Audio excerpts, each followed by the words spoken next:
Hello, everyone. This is medical oncologist Dr. Neil Love, and welcome to Striving for Consensus, exploring the current role of ovarian suppression in the management of breast cancer. For this special program, I sat down with 4 clinical investigators, Drs. Bill Gradishar, Virginia Kaklamani, Erica Mayer, and Seth Wander, for a think tank-style discussion on relevant datasets and their perspectives on the use of ovarian function suppression in patients with hormone receptor-positive breast cancer. Before we got down to discussing datasets and relative applications, I asked the faculty to pause for a second and comment on the human dilemma of the younger patient with breast cancer. Erica, before we start getting into the nitty-gritty of treatment of these patients, anything you want to say generally about dealing with these patients, Erica? Very different scenario than the older patient, perhaps in retirement. Yeah, thank you for leading off with that. I share practice with Dr. Partridge and Dr. Tolaney. My practice is quite similar. Dr. Partridge and I see the majority of our youngest patients at Dana-Farber. So it's not that unusual to have several patients who are 28, 29 years old. And a large number of our metastatic patients are young women who have young children. So, it's really a very different patient population than what we might think of, in terms of epidemiology is kind of the average type of woman with breast cancer. These are people who are just beginning their lives. They're just starting their careers. Many of them are just starting their families. And in addition to the need to accurately diagnose and treat and, propose treatment plans for their breast cancer, there's so many other aspects of their lives and their care that we have to think about as medical oncologists. I feel really fortunate that, at Dana-Farber, we have a really strong multidisciplinary team. We have social workers, geneticists, reproductive endocrinology, all the different parts of the team, really good plastic surgeons, people who can really try to help support patients, not just very specifically in their med-onc needs, but also in all of the kind of multidimensional aspects of what it's like to be a very young woman who's dealing with this kind of disease. I also find it quite interesting, as you've probably talked about on other calls, with the rates of colon cancer in young patients. And I think some of the work that's been done to establish frameworks for how to take care of these young people perhaps could be shared, in the young patient colon cancer clinics, because I think there's a lot of shared needs and strategies that would be applicable to both. That's really interesting. Seth, anything you want to add to that? Again, in terms of the scenarios and the issues that come up, we did a program recently in a general medical oncology weekend where we showed a video of a patient who was talking about the effects on her marriage as well as the impact on the young children in her family. Any comments on the challenges in these situations, Seth? Yeah, thanks, Neil, and thanks, Erica. I completely agree. There are a lot of unique attributes and challenges to dealing with this particular patient population. And I think the big picture is to really meet the patient where they are. And in thinking about all the toxicity potential that we're going to talk about today, of course, it affects women differently depending on which stage of their life they're in, kind of where pre, peri, or post-menopausal. Of course, there are important considerations related to fertility preservation in this patient population that can pose unique challenges in terms of the timing of treatment initiation and the sequence with which we're going to initiate treatments. And I think, as Erica mentioned, trying to bring to bear all of the skills of our colleagues in terms of reproductive endocrinology, gynecology, social work, right? Thinking about all of those aspects of treatment to help, bring everybody together to address all of these issues. And one of the important things that I always try to remember is, we're in an oncology visit and, there might be a limited amount of time in a follow-up and, you're focused on going through the pathology and you're focused on laying out the big picture treatment course. But sometimes, you miss the forest for the trees and you're not able to pick up on all of these other concerns that the patient has, things that they might be worried about or things that they might be experiencing once you start the treatment as you're trying to get to your, treatment aspect themselves. And so I think we have to make sure we have time for that and that we're using all of our kind of ancillary supporting colleagues and staff. I want to move into the first topic, and Bill's going to go through the data on that, but I want to chat a little bit first before we get started about the issue of adjuvant ovarian suppression and ablation. And particularly, Bill, the issue of before you go through the data about who should be getting adjuvant ovarian ablation and who can get tamoxifen alone, which has been kind of it's a very practical question. Our group started to look into this in more depth in the last couple of years and found some interesting things. Bill, of course, is the head of the NCCN Breast Committee. Can you kind of talk a little bit about sort of what the guidelines say and what your practice is about when you use tamoxifen alone in the adjuvant setting, Bill?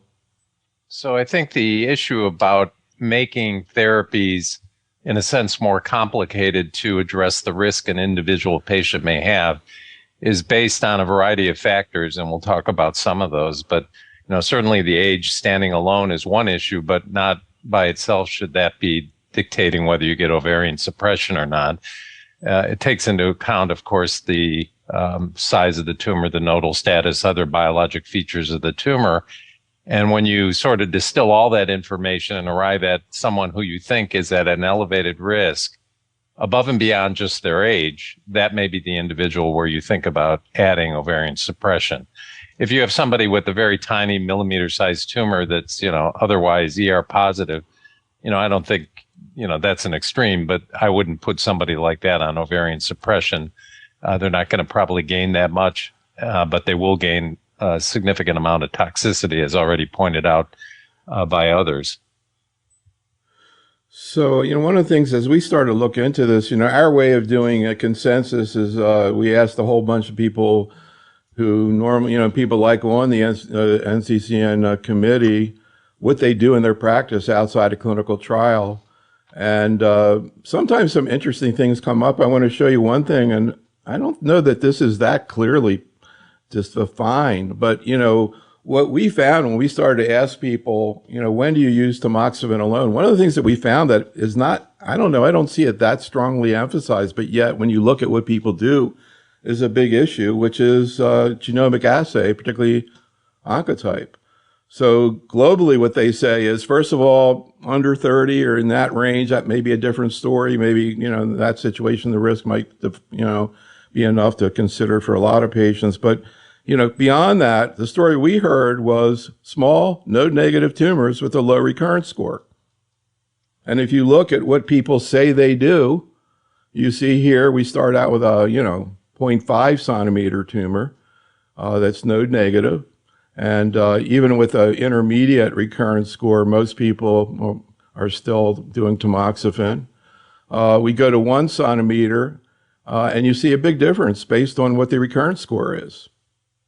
And that ties into what you were just saying in terms of low risk, but it's a little more practical, Bill. And any thoughts about that in terms of whether or not it should be more prescriptive to look at genomic assays in node-negative patients? And is that really where we're looking, Bill? Well, we do molecular tests like a recurrence score in that population. I think that data that you just showed reflects my comments that as the level of risk goes up, and again, it's not based on a single factor, age alone. It also takes into account tumor size, other features of the tumor, including the molecular results on the test. That is going to change your prescription of what you think is optimal for the patient. Bigger the risk, the greater the therapy that you're going to use. It's going to be more than just tamoxifen. And I think that's reflected by all the folks that you asked that question to. And Virginia, I guess the other issue, and we talk about this all the time in all of our programs, because it's increasingly important as we see more options, which is allowing the patient to be involved in the decision. When you have borderline situations, maybe talk to the patient about what their preferences are. Would they be willing to go through ovarian suppression maybe for a minimal benefit as opposed to a patient who would need a big benefit? Any thoughts about how this decision plays out for practical purposes in your practice, Virginia? I think it's important to involve the patients, and you have to give them, to the best of your ability, the absolute improvement in outcomes with whatever therapies you're recommending, because ultimately these are therapies that come with toxicities. And I'll present some of the data on on survival with early menopause in patients. And these are things that we as oncologists are not used to thinking about sometimes because we're just focused on breast cancer. But there are other comorbidities that come to play. These patients are going to have a higher risk of having heart disease and asthma and COPD just because of early menopause. And these are things that we need to take into account when we counsel our patients. I have to ask you, asthma and COPD? I will present the data. I was surprised as well. Ovarian suppression. Really? I never heard of that. What's the early basis menopause? Of it? I don't know. Wow. It came from the Nurses' Health Study and showed that these patients have a lot of other factors that play into their long-term health. And you have a 35-year-old, you're thinking of this woman becoming 80. And this is a lot of years of non-exposure to estrogen. Still, I don't know, maybe I smoke more. I assume they corrected for smoking, but anyhow, I get more stress. I don't know. Anyhow, let's go. We're going to go back and forth today between practical issues and taking care of patients, giving people some things to think about in that regard, and the data. So, Bill, you have a talk put together on some of the key trial data that really relates to this issue. Sure, and thanks. I'm going to try and fly through some of this. I think it's probably fairly well known by most people. So I think if you go back in history, back into the 70s when adjuvant therapy first came out, we saw the effects of systemic therapy, usually combination therapy, on the risk of recurrence. And even when those early trials were analyzed, there was this hypothesis that perhaps one of the effects of the chemotherapy may actually be on the ovaries, making patients, reducing their estrogen and affecting them.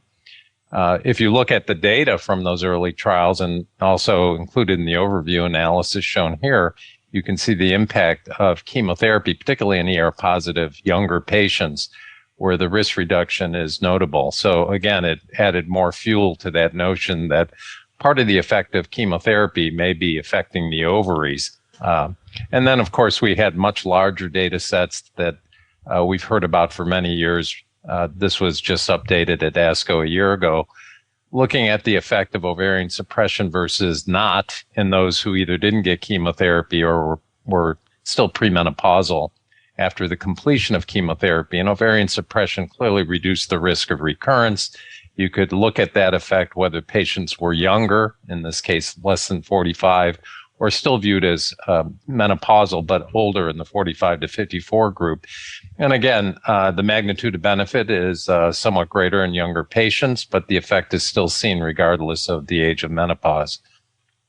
And then node status, getting to the point that we were talking about before we started this, if you have a higher risk based on clinical features, the magnitude of benefit from some intervention is usually greater, and that's true with ovarian suppression, as shown here, where the node-negative patients clearly have an impact with ovarian suppression, but the magnitude of that benefit is greater in the patients who have more risk, positive nodes. And the effect on mortality, there was a clear indication as well that if you look over a long period of time, the effect is about 10%. That's a 20-year follow-up. If you look at a shorter interval, it's harder to see that effect. And one of the things that I'm sure we'll talk about is convincing patients to stay on ovarian suppression for extended periods of time.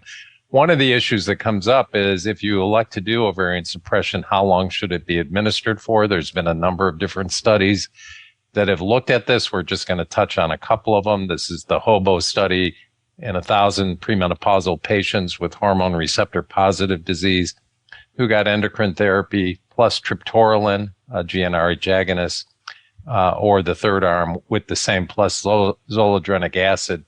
And with a follow-up beyond 5 years, there was improvement with the addition of an AI over tamoxifen. If you look at the bottom of the slide, disease-free survival, 85, 93, and 93%. And again, triptorelin in this case was given to patients for 5 years. Now, if you look at the ASTRA trial, which looked at Goserelin for 2 years, and the slide on the right is a bit complicated, but nonetheless, it's a trial that looked at about 1,500 patients who are under the age of 45 with ER-positive breast cancer who did receive chemotherapy, and they were assessed to determine their menopausal status and then randomized to tamoxifen alone or to tamoxifen plus ovarian suppression using Goserelin. And with 2 years of ovarian suppression, the impact was demonstrated. So probably based on the data we have, a minimum of 2 years, although most guidelines would suggest longer. If you look at the disease-free survival at 8 years, it's pretty clear that there is an impact with the addition of ovarian suppression to tamoxifen in this population. Of course, the trials that we look to really inform us are the TEXT and SOFT trial shown here, and the TEXT trial. In many cases, there were similarities and there are distinctions and nuances between these experiences. These were populations that were all postmenopausal. The clinician had the opportunity, based on his own gestalt, to give chemotherapy or not. And in the TEXT trial, patients were randomized to either tamoxifen and ovarian suppression or exemestane and ovarian suppression for 5 years. And then, of course, in the SOFT trial, it was actually asking the question of what the additional benefit was from ovarian suppression. So there was an arm with tamoxifen alone, and then tamoxifen ovarian suppression, exemestane ovarian suppression. And there was actually a joint analysis to look at the additive effect, if any, of using an AI rather than tamoxifen with ovarian suppression. So we've had long follow-up of this trial, and, the overall survival was probably enhanced with the effect of ovarian suppression. We have now long-term follow-up, but originally the data was presented at 5 and 8 years, clearly demonstrating that the addition of ovarian suppression to tamoxifen reduced the risk of recurrence and death. And then the question became whether you were adding something by utilizing an aromatase inhibitor over tamoxifen, and there was a similar incremental improvement in outcome with an AI over tamoxifen. And you can look at the data at 8 years. This is the disease-free survival. Again, an absolute improvement in outcome with an aromatase inhibitor of about 4 percentage points. And then with the longer follow-up at 12 years, again, there is an incremental improvement when you look at overall survival and distant relapse-free interval with an AI over tamoxifen. And similarly, looking at the SOFT data alone, again, we see disease-free survival on the left, overall survival on the right. And again, there's an incremental improvement with the addition of ovarian suppression over tamoxifen alone, and certainly with exemestane over tamoxifen in combination with ovarian suppression, another incremental improvement in outcome. If you look at the comparisons between the ASTRA trial, which was, again, 2 years, versus SOFT, which was 5 years of ovarian suppression, you can see that the populations are similar with respect to age, lymph node positivity, the small fraction of patients that did have HER2 overexpression. The duration of ovarian suppression was different, but the impact was similar, suggesting that you have to give probably at least 2 years, but most of the data would suggest longer is better. Now, you can put all these data together, and this is, includes the ABCSG trial, SOFT TEXT, and the HOBO trial that I mentioned. And again, sort of a meta-analysis from the Oxford overview. And if you look at distant relapse-free survival on the left and overall survival on the right, there's clear indication that the use of an AI plus ovarian suppression incrementally improved distant relapse-free survival. Certainly in the short term, overall survival is not as clear to be demonstrated. So when we look at how we utilize this in practice, guidelines give us some guidance. I'm not going to make you read all of this, but touch on a couple of things. Who are the candidates, as we were discussing at the outset? We have to look at a variety of different features and determine whether the risk of recurrence is high enough in conjunction with their age, looking at grade, lymph node involvement, perhaps molecular tests will influence us. And then, of course, we have to assess their ovarian function to make sure, and we'll touch on this, I'm sure, expand on this as we go through this, to make sure indeed that the effect of ovarian suppression is shutting down the ovaries. There are a variety of ways of assessing this, and I know we'll talk about this. We've talked about the duration, minimum of 2, probably 5 is better. And if you look at guidelines, whether it's ASCO, the ESMO guidelines, or the NCCN guidelines, you'll see a suggestion that although there is data suggesting you can give less frequent GnRH agonists as a way of suppressing the ovaries, most would recommend a monthly shot, and there is data suggesting 3 may be equivalent in terms of estrogen suppression. However, there are caveats. There's a fraction of patients that don't have complete shutdown of their ovarian function, and it may be that in obese patients there is less of an effect. So again, the duration has been addressed by a number of different societies, including ESMO, ASCO, and the NCCN. And again, if you look at the guidelines that are available, they're all settling in at ideally 5 years. Ann Partridge has surveyed patients in this age group about their willingness to go beyond 5 years. And, there is some interest in patients to even consider longer durations. So when you think about how we would, prescriptively suggest incorporating ovarian suppression, I would submit that it's not entirely crystal clear, but it's a gradation of risk that drives what we do. So in the examples that Neil was showing at the outset, maybe somebody with an itty bitty tiny tumor only needs tamoxifen, but as the risk of recurrence goes up, then we start adding in additional things, including ovarian suppression, and of course, even more recently, the use of CDK4/6 inhibitors based on the monarchE and perhaps downstream the NATALEE trial. And of those things that we incorporate, again, we try to distill risk based on clinical features, some of which are outlined here, and then incorporate that in as well into molecular tests that may inform us about our decision making. So there are tools that one can use. This is a tool that's readily available that perhaps Erica can comment on later. But again, you can make a decision based on numerical values that may help decide if a given patient has sufficiently high risk and what quantitatively they may gain by going on ovarian suppression by using one of these tools. We talked in the examples at the beginning, does everybody who is premenopausal necessarily need chemotherapy? Would the use of molecular tests help inform that decision making? And we know based on, the different large trials that have been done, including RxPONDER and TAILORx, that we can decide who really needs chemotherapy, but there's still a gray area. And that may be an area where ovarian suppression may be used in lieu of chemotherapy and achieve the same effects.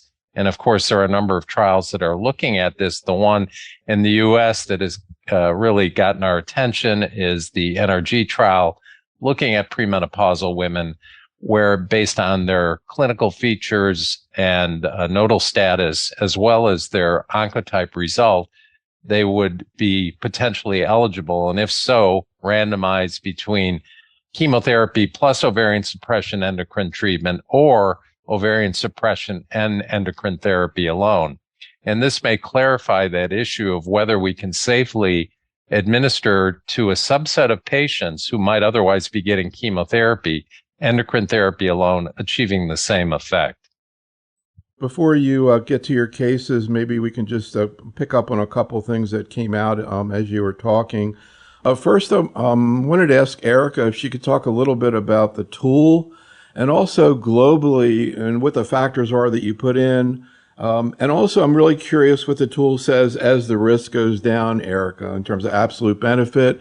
And do you factor in potential increases of mortality because of ovarian suppression? In full disclosure, I've never used the tool before. It's not something that, we in our practice here tend to use. But I think, Bill, you brought up some of the really important points that go into our decision making about recommendation of ovarian suppression. And of course, what we'd want to add to that is the patient's feelings and, what their willingness is to do OS and for how small or large a benefit would that be acceptable. I do think, though, one thing I'd love for us to talk about a little bit is the ASTRA study a bit more. I find it so interesting that the hazard ratio for improvement with the addition of ovarian suppression to tamoxifen is basically identical to what we see in text for OSAI versus tamoxifen, despite it only being 2 years. It feels like some of the guidelines were published before the ASTRA study was really public and the data was available. So I actually have found that information extremely helpful in clinic. As I'm offering OS to patients, I can say, well, we can try it, but if this is tough and if we have trouble, if we can at least get 2 years done, then we can feel good about that. I'm wondering if others are using that data and, if they would consider that to also be appropriate. Seth? Yeah, thanks, Eric. I actually wanted to also ask everybody, and I'll show this data a little bit later in my section. One of the interesting things about ASTRA, too, is when you look at the hazard ratios by age, the most benefit, I think it was like 45-ish, whereas the younger patients seem to maybe even get less benefit. So one of the questions, and I think this comes up when you're having the discussion with your patient, in addition to all the things that Bill mentioned, all of the different risk factors that have to come into play in terms of nodal status, oncotype, right? All of the other risk features, is the 2-year data for ASTRA really, to some extent, focused primarily on those patients who are closer to perimenopause, right? And that maybe that benefit wouldn't be quite as clear for the much younger patients in their late 30s or in their early 40s. Are we kind of helping primarily, those women who are in their kind of mid to late 40s? And this was something I was going to bring up later, but we can also chat about it now. It's the same version of that question about the benefit of cytotoxic chemotherapy for those intermediate range oncotype. The hypothesis would be that maybe it's most in the women who are closer to perimenopause, who are more likely to be shifted over into menopause, and perhaps less beneficial to the women farther out from natural menopause, who would be likely to regain their cycles after, a few treatments of chemotherapy. So I want to get into Bill's case, but this is such an interesting point that you just raised. Virginia, any thoughts, again, in terms of, duration of treatment? So this treatment is not easy for patients, and it's definitely not easy for 5 years. And sometimes I wonder, is 3 months of chemotherapy worse than 5 years of ovarian suppression? And maybe it's not. But I will try to get them to at least 2 years, with my goal to be 5 years. Sometimes we extend it past the 5 years for our younger patients, because if you have a 35-year-old, and we know that these patients, just because of their age, regardless of any other genomic issues, they have a higher risk of recurrence, and you give them 5 years of ovarian suppression, then first of all, they don't want to go back to menstruating. So that's one of the issues. And secondly, what do you do at those 5 years? If you've given them an AI, do you put them back on tamoxifen, because now they're going to be premenopausal? So those are things in clinic that we deal with all the time, and we really don't have any answers to. Yeah, I think that's a topic that the Alliance is working on, designing a trial. When you get to that 5-year mark and you're still premenopausal, should you continue on ovarian suppression? Or, and what I do now is I put people on tamoxifen. But you're right, it's like a yo-yo for the patient to be premenopausal and postmenopausal, and the hormone swings that go with that. So again, before we get into this case, I just have to throw out to Seth, any thoughts about whether cell-free DNA is going to fit into this equation at some point? Yeah, thanks, Neil. I think yes.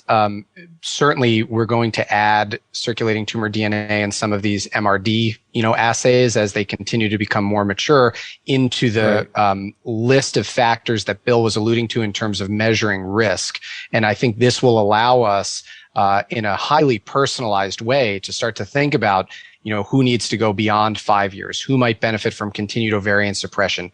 Might there be additional opportunities to add back in CDK blockade or risk reducing chemotherapy down the road, similar to what they're starting to do in models, of GI cancer and colon cancer. And so I think we're still a bit far away from that. We believe in the power of these MRD assays in terms of prognostic implications, but we have a ways to go in terms of determining their clinical actionability. But I do believe that this is an area where they will start to generate data, and where this will help clinicians and patients make some of these difficult decisions around these transition points. Does anyone know whether or not people have looked at patients at the 5-year point on endocrine therapy to see if any of them are MRD positive?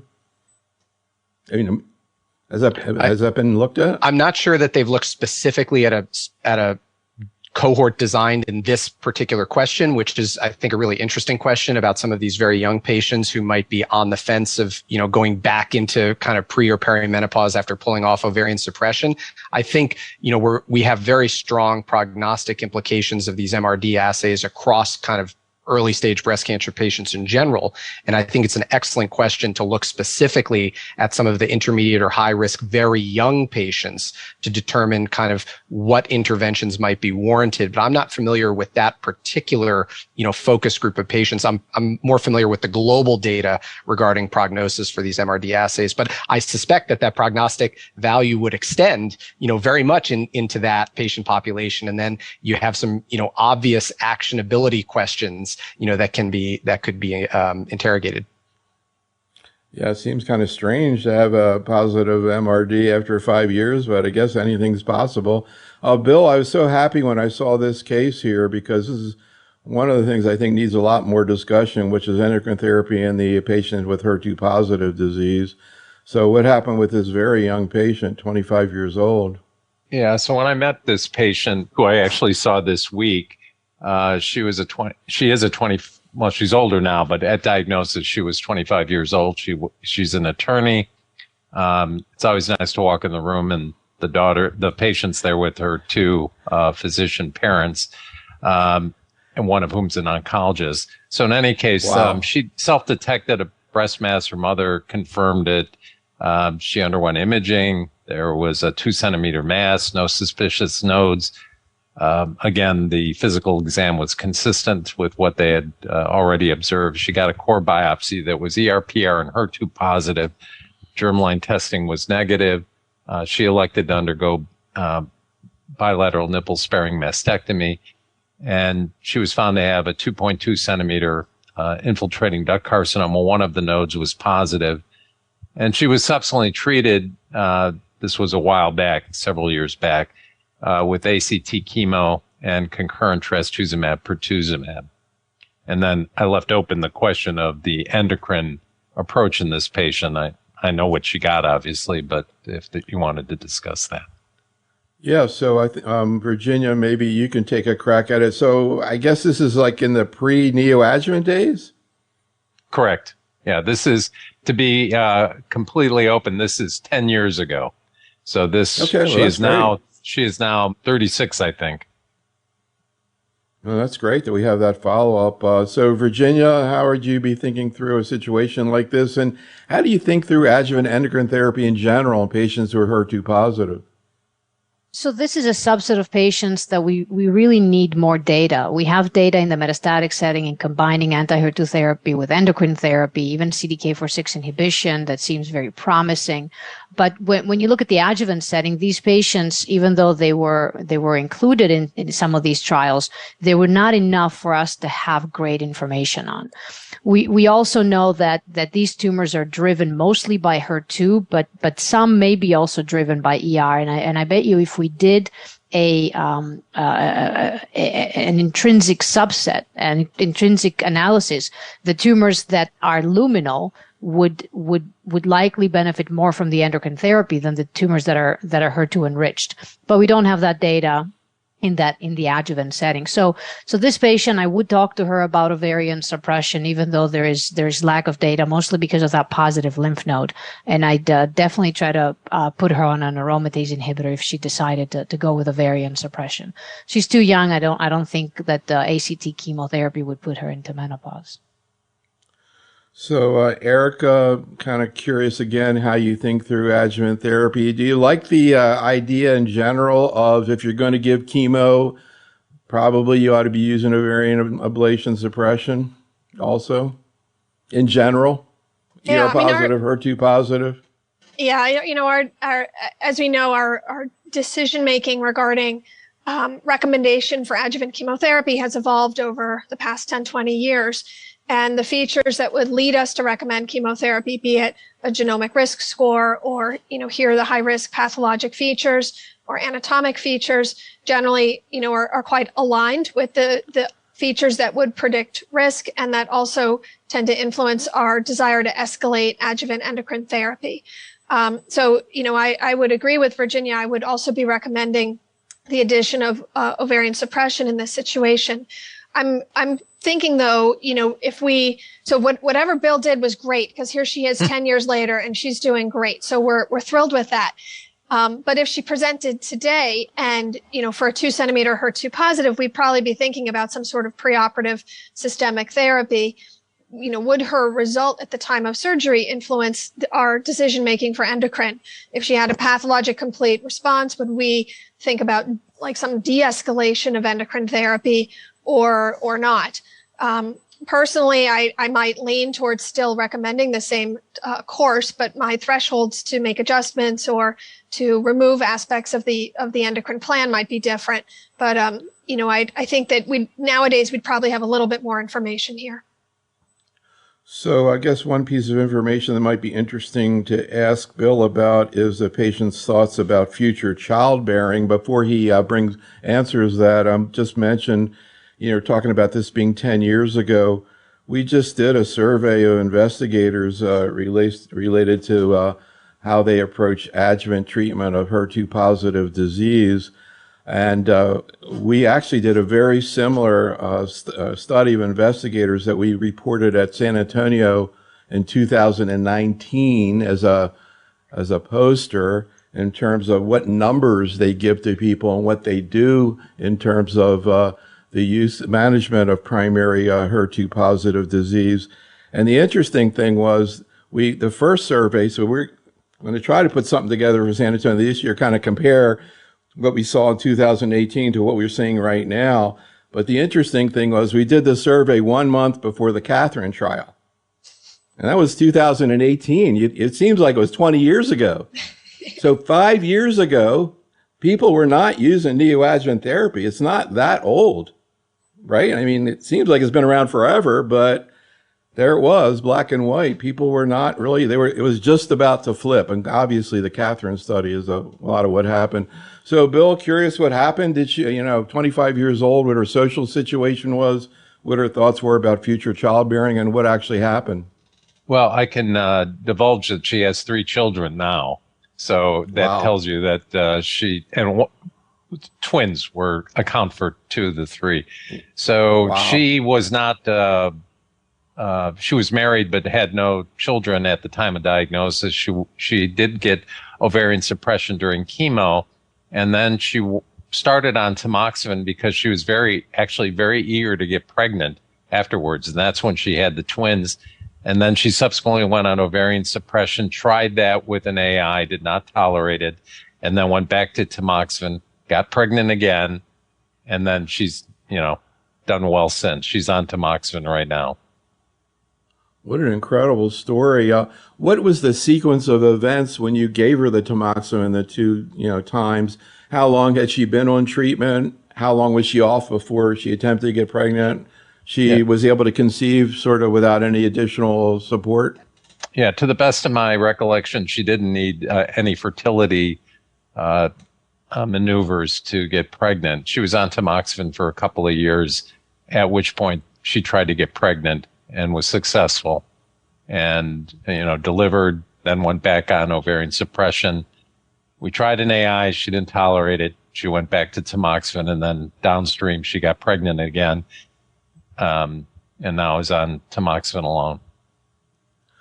When she looks back over the last 10 years and you look back, how much of an issue was ovarian suppression when she got it in terms of tolerability or complications? Did she have issues?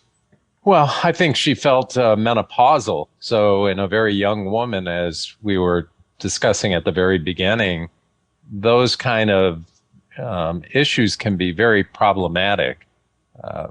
And, she was willing to go along with it for a period of time. But, her day-to-day life became very, for her as an individual, her day-to-day life became very problematic as time went on. So that's why it was discontinued. And things like hot flashes were really becoming very prohibitive for her. So I always love it when investigators present cases. You all have such a phenomenal eye for fantastic cases. I love this next one. Bill, 38-year-old woman. So this is a 38-year-old Hispanic female who presented with a large breast mass, clearly evident on physical exam. Mammogram showed the same. There were no palpable or visible lymph nodes on the imaging. She was still regular with respect to menstrual periods. Germline testing was negative. She had an ER positive, HER2 negative tumor. The nodes were uninvolved.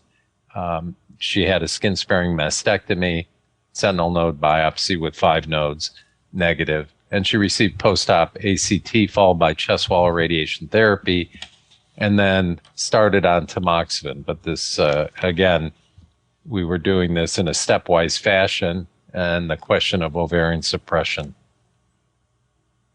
So, Virginia, I'm curious, if this patient, was interested in numbers. We have patients who are oncologists, obviously, What kind of numbers would you give to this patient in terms of what the additional absolute benefit might theoretically be by adding in ovarian suppression on top of tamoxifen in this very interesting case? So this is a tough one, and actually my colleague just called me a couple of hours ago to give me a very similar case, 5.7 centimeter tumor, lobular carcinoma, and asking me, should I give her chemo, should I not? She's 42 years old, and we're having this whole big discussion about should I order a genomic assay or not, and Bill here didn't, which I typically do, but for these young patients with larger tumors, there's 2 issues. First, they're young, and the data is not a lot of data in women under the age of 40. And then 5.1 centimeter tumor, again, not a lot of data in T3s. So this tends to become an issue. So as far as the benefit from ovarian suppression here, this is a patient that received chemotherapy, and so in the higher risk group based on softened text.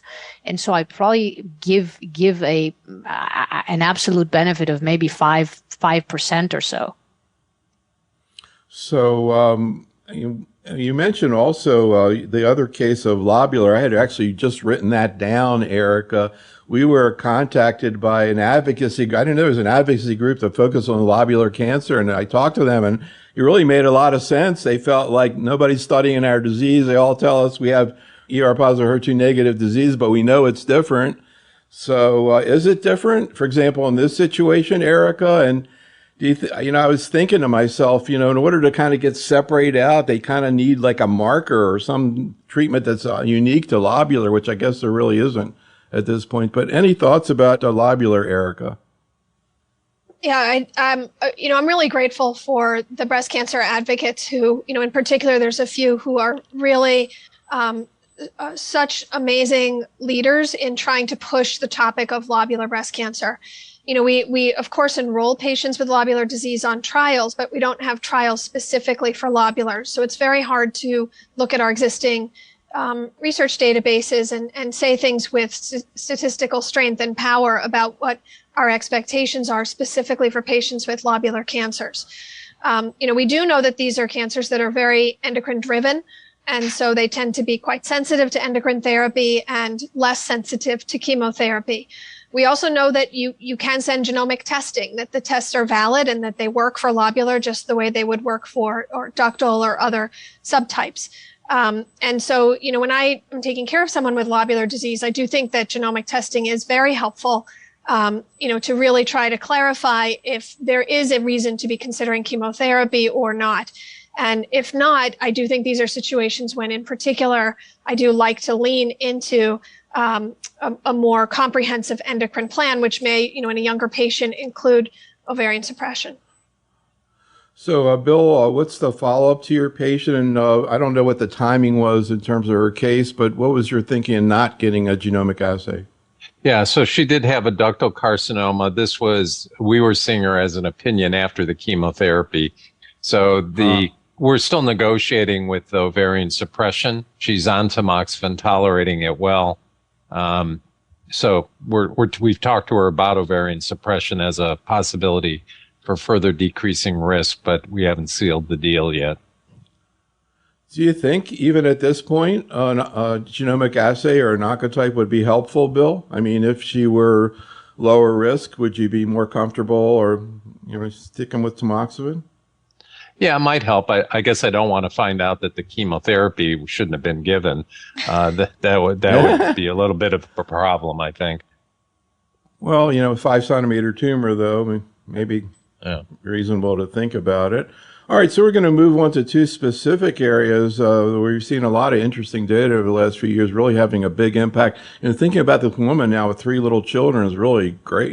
Great thought that she was able to survive the treatment and have a family. Fantastic situation there. But we're going to move forward a little bit. And Erica, I thought you'd be interested in some of the things that we asked, particularly because Anne was part of this survey in terms of sort of the positive strategy that you're going to talk about in a second.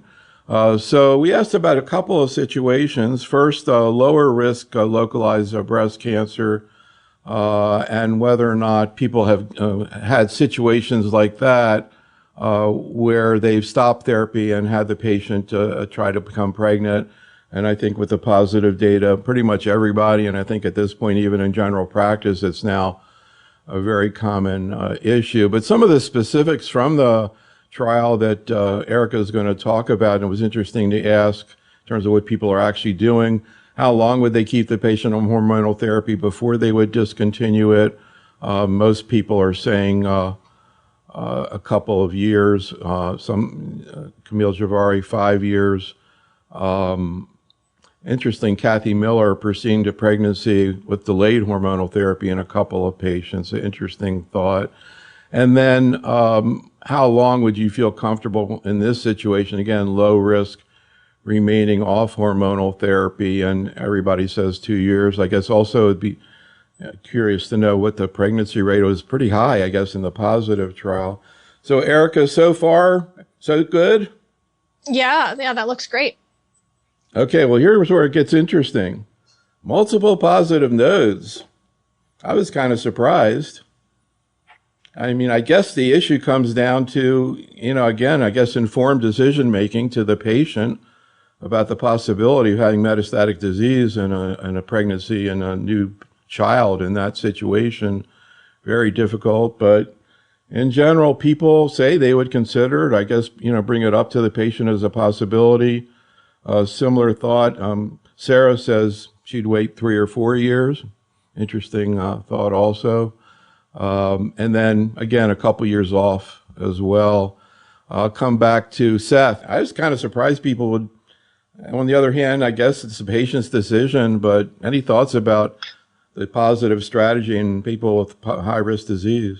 Yeah, I agree with the consensus from what you demonstrated there. I can think of all 3 scenarios occurring in my own clinic. I've had a number of patients, small number, but very low risk disease who might be closer to 40 years old, who maybe haven't had a child yet, or really would like to have a child, who would like to delay initiation of hormonal therapy for pregnancy. Though I think that's a really important and sort of difficult informed consent decision, because of course there you're not getting the 2 years under your belt that you would like to get. In the other kind of lower risk scenario, I think based on the data that you're alluding to and the data that Anne has shown, trying to get 2 years under your belt and then take a break for a year or two to go to pregnancy and then come back on hormonal therapy is something we do fairly routinely.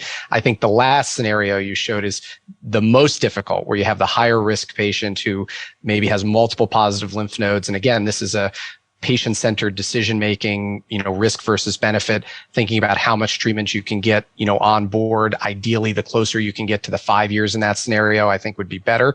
But you also have to think about, I'm thinking of a patient, I didn't use this as a case because of the topic that I have later, but I'm thinking of a patient that I take care of who, she had a grade 3 ER positive locally advanced tumor with at least a couple of positive lymph nodes. She got preoperative ACT, had a complete response. This was HER2 negative.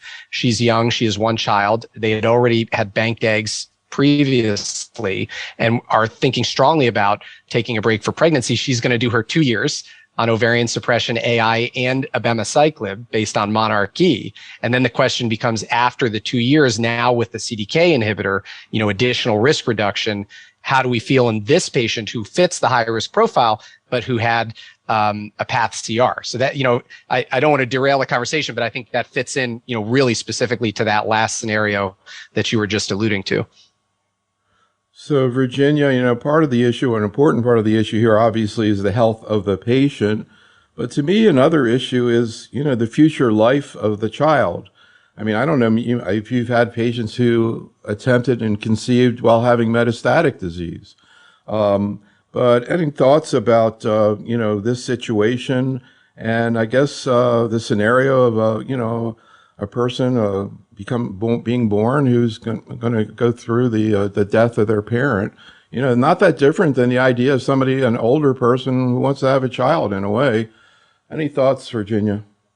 This is difficult, and our bias comes in, but we have to suppress it because this is the patient's wishes. And so to me, what I typically do is I try to be as honest as I can about the risk of recurrence, but I don't overstate it. I don't discuss it, ad nauseum, because these women are very motivated to go on with their lives. And I think as long as you feel that they're understanding of the potential risk, then it's okay. I'm reminded of a patient I saw years ago, 16 years ago, who was diagnosed with breast cancer right around delivery. She was having back pain when she was pregnant. Of course, she thought that this was pregnancy related. Her husband's a physician. And right before she gave birth, she found to have metastatic breast cancer. HER2 positive, ER positive as well. Not only is she still alive and doing well with HER2 positive metastatic disease and brain metastases, her son is doing amazingly well. Getting ready to go to one of the premier colleges. I think, Erica, he'll be joining you over there. So, Wow. These are things that you think about. And had you told me that 16 years ago, I would have said that there's no way. And now this is one of the scenarios that help me suppress my bias. I think that's a great point about our bias versus the patient's needs and goals. Because I actually had a dear patient pass away recently who chose to have a baby after her diagnosis of metastatic disease with a surrogate. And full disclosure, I felt uncomfortable a little bit at the time thinking, do you really know what's going on with your health? But this was like 10 years ago. And, with the advent of new therapies for metastatic disease, we got a decade of therapy. Moreover, her greatest accomplishment in her life, as she told me in our last few visits, was being a mom and having that opportunity and being able to raise a child. And, she took such great comfort from that. And I thought, it's not my decision. It's her decision, and I respect it. So, yeah, this is really getting me warmed up for ONS because we spend a lot more time with the docs on these kind of issues. I really enjoy it. One final question back to Bill about, I pointed out that situation where Sarah waits longer. What about that strategy? I mean, your patient had a 10-year history. She was only 25. I guess if, she had waited 5 or 7 years, she still could have conceived. Any thoughts about, as the risk increases, delaying the time you interrupt their hormonal therapy?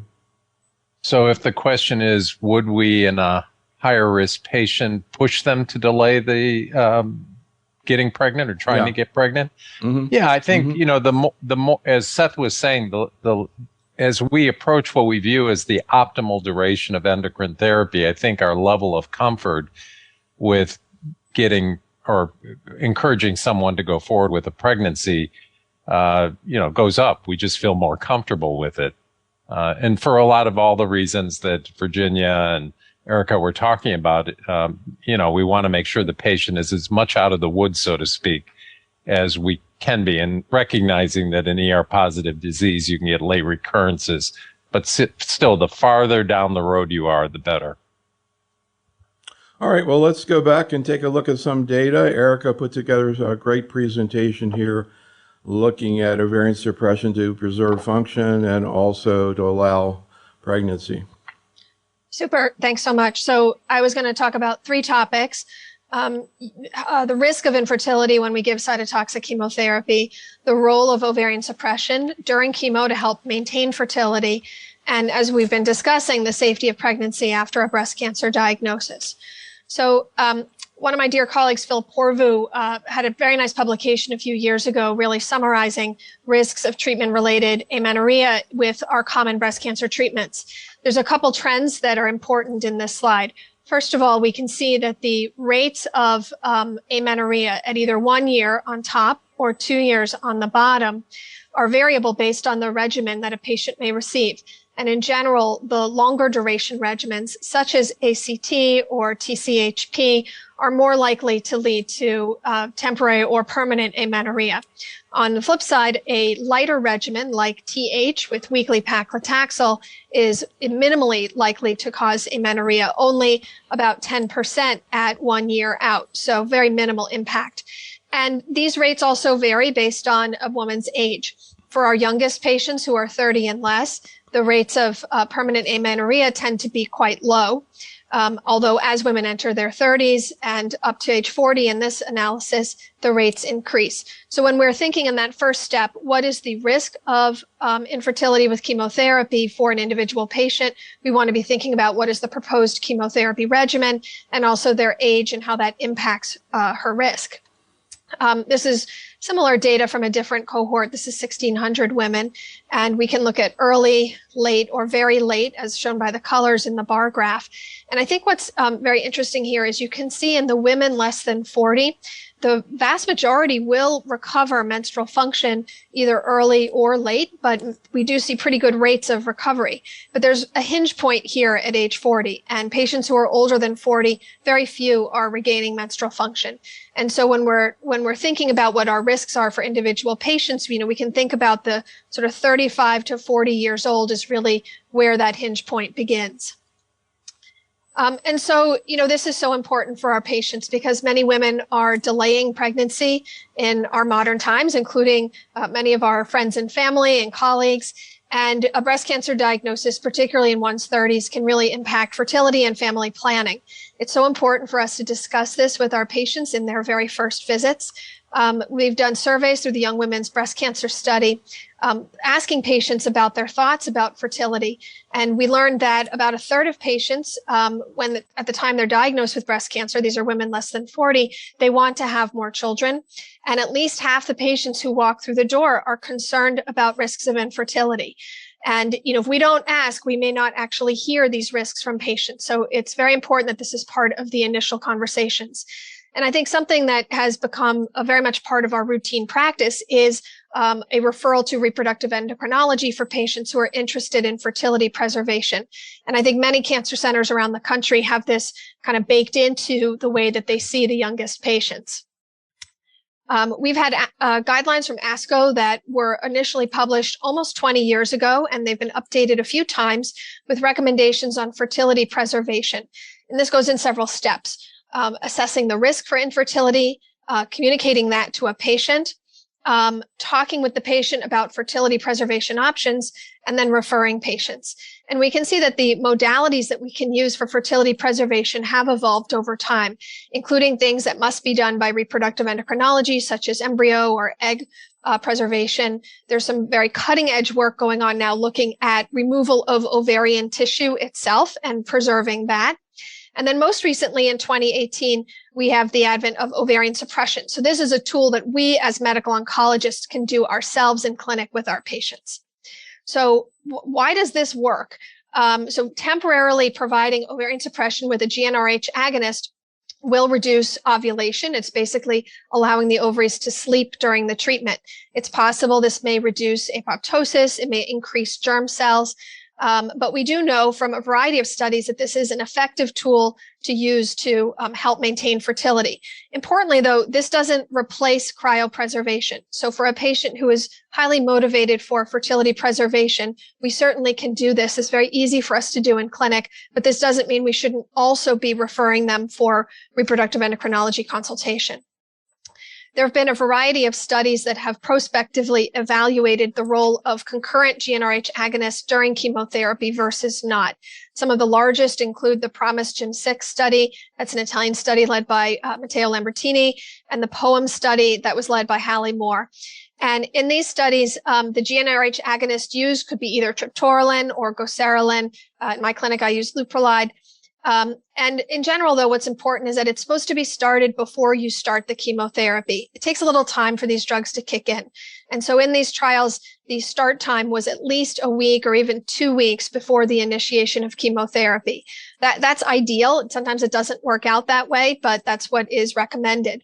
And then it's continued through the last dose of chemotherapy. And then, at least for hormone receptor negative disease, could be stopped. For hormone receptor positive, then we merge into Bill's consideration of, do we continue ovarian suppression? And so there's been a meta-analysis that's looked at all of these studies to see how effective this strategy is. If we consider the figures to the right, we can see that the use of concurrent GnRH agonists significantly reduces the chance of chemotherapy-induced premature ovarian insufficiency. It reduces the rate from, in the meta-analysis, 30% in the control arm to 14% in the treatment arm. So that's like a 60% reduction in the risk of amenorrhea. And, that's really quite substantial and amazing that we can accomplish this in our clinics pretty easily. In the subgroup analysis, this appears to work in all of the subgroups, including younger versus somewhat older women, ER negative versus ER positive, regardless of chemotherapy regimen, shorter versus longer chemotherapy. So this is a tool that's available for all of our patients. Pregnancy rate was practically doubled in the patients who received GnRH agonist, up to 10% versus 5% with control in our younger patients. And I really like the use of pregnancy rate as one of the primary endpoints of these studies. That's a much more tangible endpoint than return of menses, particularly when we're thinking about this for fertility preservation. And we've just seen some longer term follow-up from the Italian PROMISE-Gem6 study at 12 years. I think this is important if we're concerned in any way that this sort of concurrent use of an endocrine maneuver and chemotherapy, if this could have any adverse outcomes for patients in terms of breast cancer-free survival. And we can see overall survival for all patients, including hormone receptor positive and hormone receptor negative, is fairly identical. So I think we can feel pretty confident that this maneuver is not exposing patients to any decrement in efficacy of their other aspects of breast cancer treatment. Now, I had originally planned to talk about some of the side effects of treatment, but actually I think Virginia is going to cover this in detail. And I would just point out that we know that ovarian suppression can cause vasomotor side effects, insomnia, long-term exposure can cause osteoporosis. These are a little bit more relevant for long-term exposure than the short-term that's used for ovarian suppression. We do know these can improve with time.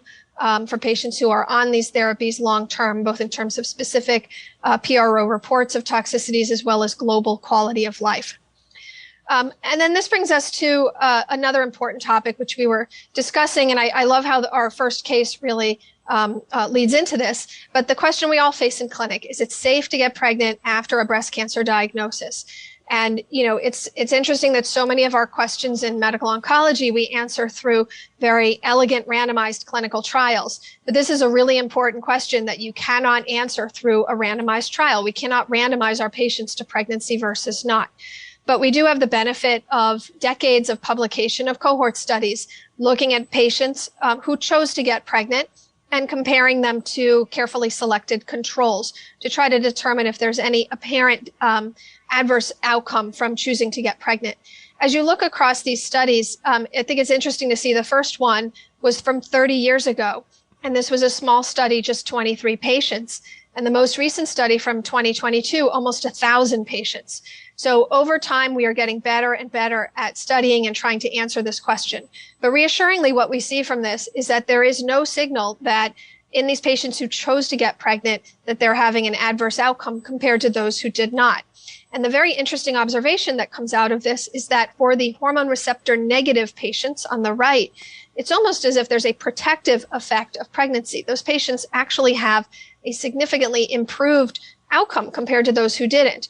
Now, some have proposed maybe there's something about getting pregnant that treats the breast cancer. I'm not sure if that's the case, but perhaps it's a little bit more what's called healthy mother bias, that the patients who choose to get pregnant, on some level, they and their providers feel comfortable with them moving forward with this decision versus patients who choose not to. For hormone receptor positive, there does not appear to be any benefit or decrement. It's no difference. However, I will add that many of these patients had actually finished their planned 5 years of adjuvant endocrine therapy. And that's quite different than our modern use of endocrine therapy, where we have patients on for 5, 7, 10 years. And so this is the background that led to the development of the positive study, a study that was led by my colleague Ann Partridge as part of the IBCSG. This was a really important global study that enrolled premenopausal patients who, very importantly, wanted to be pregnant. They had to be 42 years or less. And importantly, the time period of eligibility was patients who had been on adjuvant endocrine therapy for at least 18 months, but no more than 30 months. And they could have stage 1 to 3 breast cancer and no clinical evidence of recurrence. This is the procedures for the study. And I think this figure is really nice to remember because it really provides a lovely framework for how we can approach this with patients. Patients who were eligible and who enrolled in the study were allowed a 2-year break to attempt pregnancy, conceive, deliver, and breastfeed. This also includes a mandatory 3-month washout from the prior endocrine therapy. If they did not get pregnant in a year, it was recommended to have a fertility assessment. Once the 2 years were done, the patients were strongly recommended to resume their adjuvant endocrine therapy and then went into long-term follow-up. So of the 500 or so patients who enrolled in the study, at least 74%, so like 3/4 of patients were able to get pregnant. And of those pregnancies, close to 90% resulted in a live birth. So about 64%, 2/3 of patients who entered the trial had a pregnancy that resulted in birth. 317 babies. I don't think there's any other breast cancer study that has either this kind of endpoint, or when you think about 317 babies of breast cancer survivors, it's like the happiest endpoint ever. So overall, this was a highly successful maneuver. Additionally, the positive investigators tried to study, is this a safe thing to do? And this was a single arm study. There was no control arm, but they used matched patients from SOFT and TEX, so a pretty contemporary group of young patients. And at least at 3 years, there was no significant difference. I think we'd all acknowledge that hormone receptor positive breast cancer has a long natural history, and that longer term follow-up is needed to really understand this better. But at least in the short term, I think we can feel quite good about the results from this study. More recently at San Antonio, we had a nice update from Positive that was specifically looking at patients who had undergone embryo or egg cryopreservation and looked at the patients who used assisted reproductive technology, including ovarian stimulation, to get pregnant. There was 179 patients in the group who did, and 318 who didn't. And when they compared outcomes in terms of breast cancer recurrence, there were no significant differences. So this also provides some help for our patients if they need to use IVF to get pregnant using their preserved eggs or embryos. This also appears to be a safe and feasible thing to do.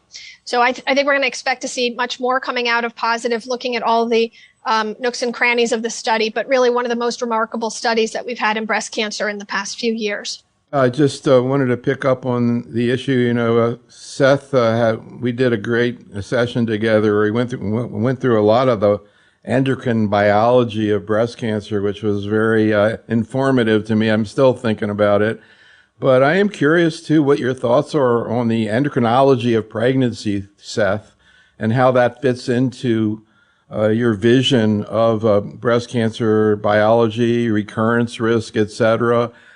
In the past, high dose estrogens were used, high dose progestins. Any biologic rationale whereby in some way the endocrinology of pregnancy would be actually beneficial, Seth? Yeah, thanks, Neil. I think it's a really interesting question, and the data that Erica just alluded to is also really fascinating, particularly the hormone receptor positive versus negative and the impact of pregnancy.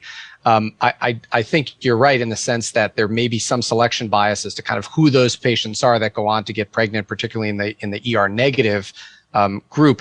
For the ER positive group, big picture, we've always thought about when in medical school and kind of early on in fellowship, you learn these epidemiologic risk factors for breast cancer, right? And sort of early menarche, late menopause nulliparity, right, means longer or larger lifelong estrogen exposure increases risk.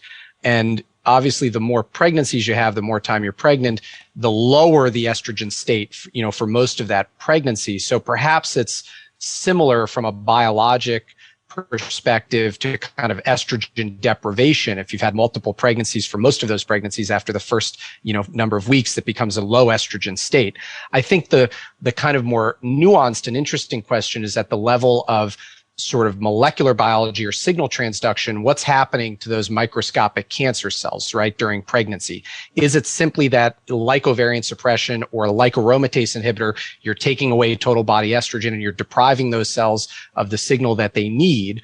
Or is there likely some more complicated, endocrine milieu that's altering the wiring of those cells and perhaps promoting dormancy or promoting apoptosis or slowing outgrowth or spread or something like that? And I think we don't really know the answer to that question. From a lot of really interesting biology done in xenograft models, we know that even very small breast cancers, if you extrapolate for, mice that can form breast tumors in the mammary fat pad spontaneously, and then you look at the bone marrows of those mice when the tumors are very small, they haven't spread to regional lymph nodes, you can find individual cancer cells that have escaped those tumors, if you were to extrapolate to sort of a human, much earlier than we would otherwise anticipate.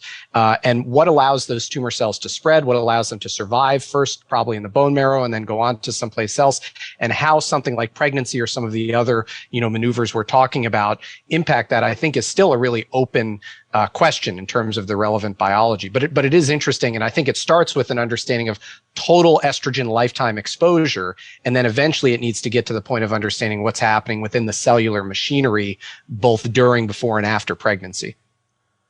I was just flashing on some of the conversations I've had over the years with Rowan Shablowski about the Women's Health Initiative and, post-menopausal hormone replacement and that whole scenario, the biology there that they hopefully have learned a lot about. All right, let's get back to clinical reality here. 33-year-old woman. What happened with her, Erica?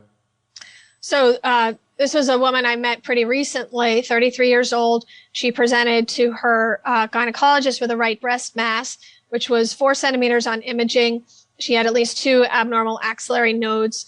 So she had breast and ax biopsied, and she was found to have invasive breast cancer, grade 3, ER positive, PR positive, HER2 3+. MRI confirmed that she has locally advanced disease. So she's been recommended to receive preoperative TCHP chemotherapy. And so, I have a very specific question on the next slide, but I guess I'd put out there, how would people approach fertility preservation in this setting? I will say that she has a boyfriend, but not a married boyfriend. So, Bill, is another HER2 positive patient going to get preoperative chemo HER2 therapy? Any thoughts about Erica's question concerning endocrine treatment? Well, we would typically have someone like this see the oncofertility folks, which is not an effort to not answer the question. But the 2 things that we would be thinking about is obviously giving her a GnRH agonist, trying to make the ovaries quiescent. And then the other issue that would be potentially addressed is egg harvesting. So those would be the things that we would consider. Erica? Yeah, so that's exactly what we were thinking. So she's interested in fertility, and it's interesting about the egg harvesting versus embryo, as I've had issues over the years with patients who, choose to do egg versus embryo, and if their relationship remains stable or, falls apart in the years after diagnosis, that creates really complex ethical topics. But anyway, wow. So this patient, we refer her to oncofertility, and she does her cycle of IVF, and she preserves eggs, and we're going to give GnRH. And, very technical question, when would we want to start this? Virginia? Well, it's Erica, as you mentioned on the studies, at least 1 to 2 weeks before chemotherapy, and I try to shoot for the 2 weeks. Now, this is a case that you're already delaying chemotherapy for oncofertility, even though our colleagues are just absolutely amazing at doing what they're doing in a couple of weeks. But still, by the time you send them to see them, that's another week, right? And then at some point, you have to put a port, you have to do an echocardiogram, and this might delay treatment as well. So those are all very day-to-day issues, but I would try to do a couple of weeks if I had the luxury to do that. And of course, again, patient involvement in the decision is also probably helpful and where it's challenging. How about your other case here, the 35-year-old lady? Yeah, so this was a patient from a few years ago who came to me at age 35. She had a clinical T2N0 breast cancer, high grade, ER positive, PR negative, HER2 negative, and she was pregnant. Her tumor was 4.7 centimeters on imaging. She was pretty early on in the pregnancy, and we gave her preoperative ACT chemotherapy. Then she had surgery and thankfully had a pathologic complete response and had a healthy baby. So she was initiated on ovarian suppression and aromatase inhibitor. After a couple years of adjuvant endocrine therapy, she came in and she wanted to talk about what is the safety of getting pregnant? How can I get pregnant? I'm ready. And so, I wanted to talk a little bit about navigating that conversation with her. Could I also ask how often you see patients get a path CR from a 4.7 centimeter ER positive HER2 negative tumor?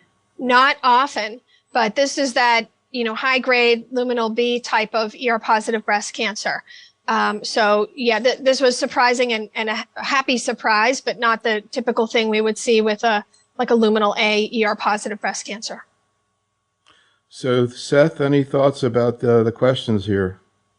Yeah, this was reminding me of the patient I was thinking of earlier who had a locally advanced grade 3 tumor. And I agree with Erica. It probably comes down to the intrinsic subtype, and the fact that she has a path CR, I'm thinking about my own patient, makes me feel a little more comfortable about potentially taking this break. I still think we are living in the paradigm from the positive trial and from some of the data that Erica just went through and some of the questions we looked at earlier.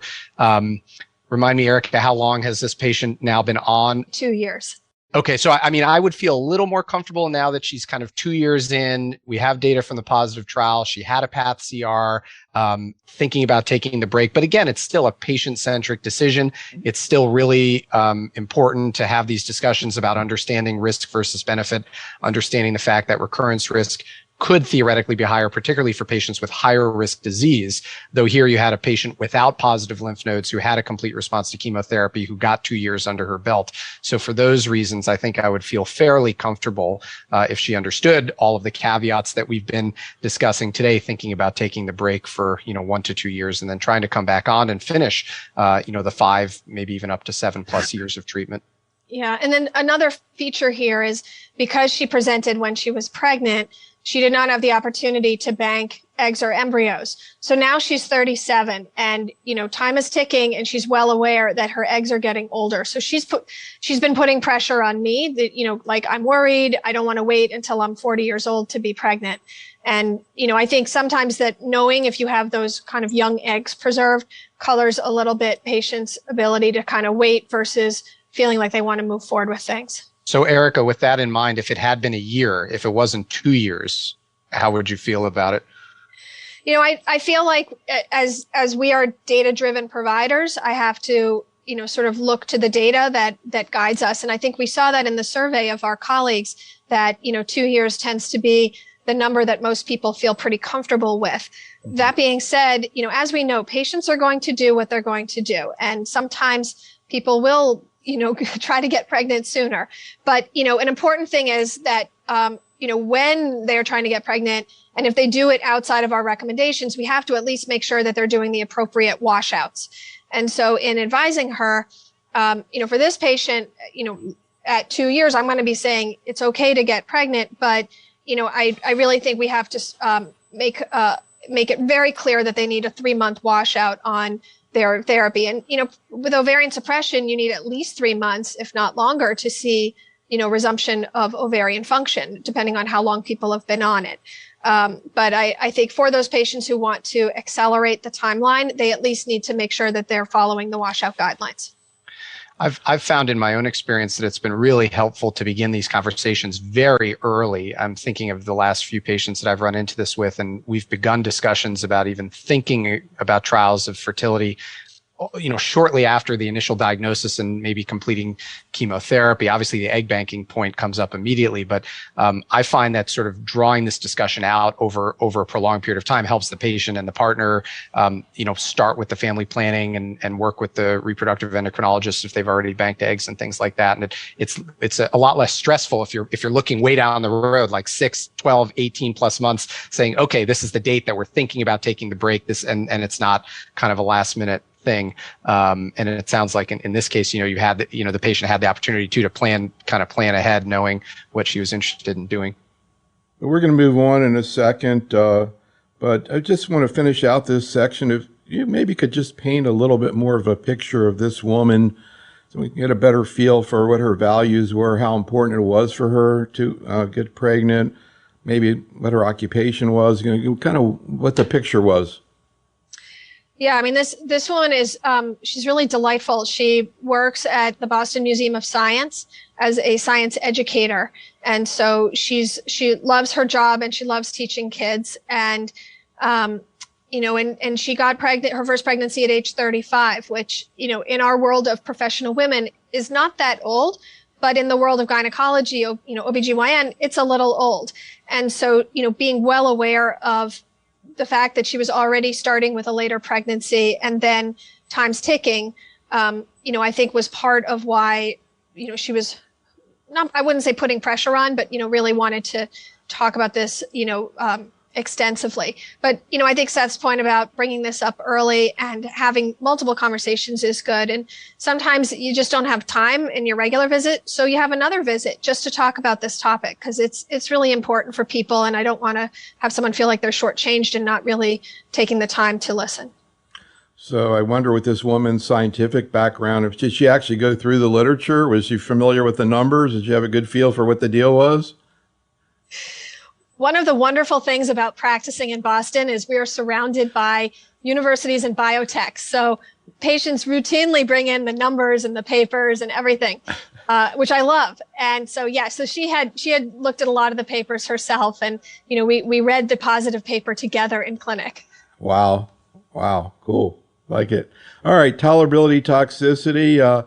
And, I think one of the things we like to think about in our work in general is, we had engaged obviously in very high level discussions, but also we keep in mind that a significant fraction of our audience is within 10 years of starting oncology.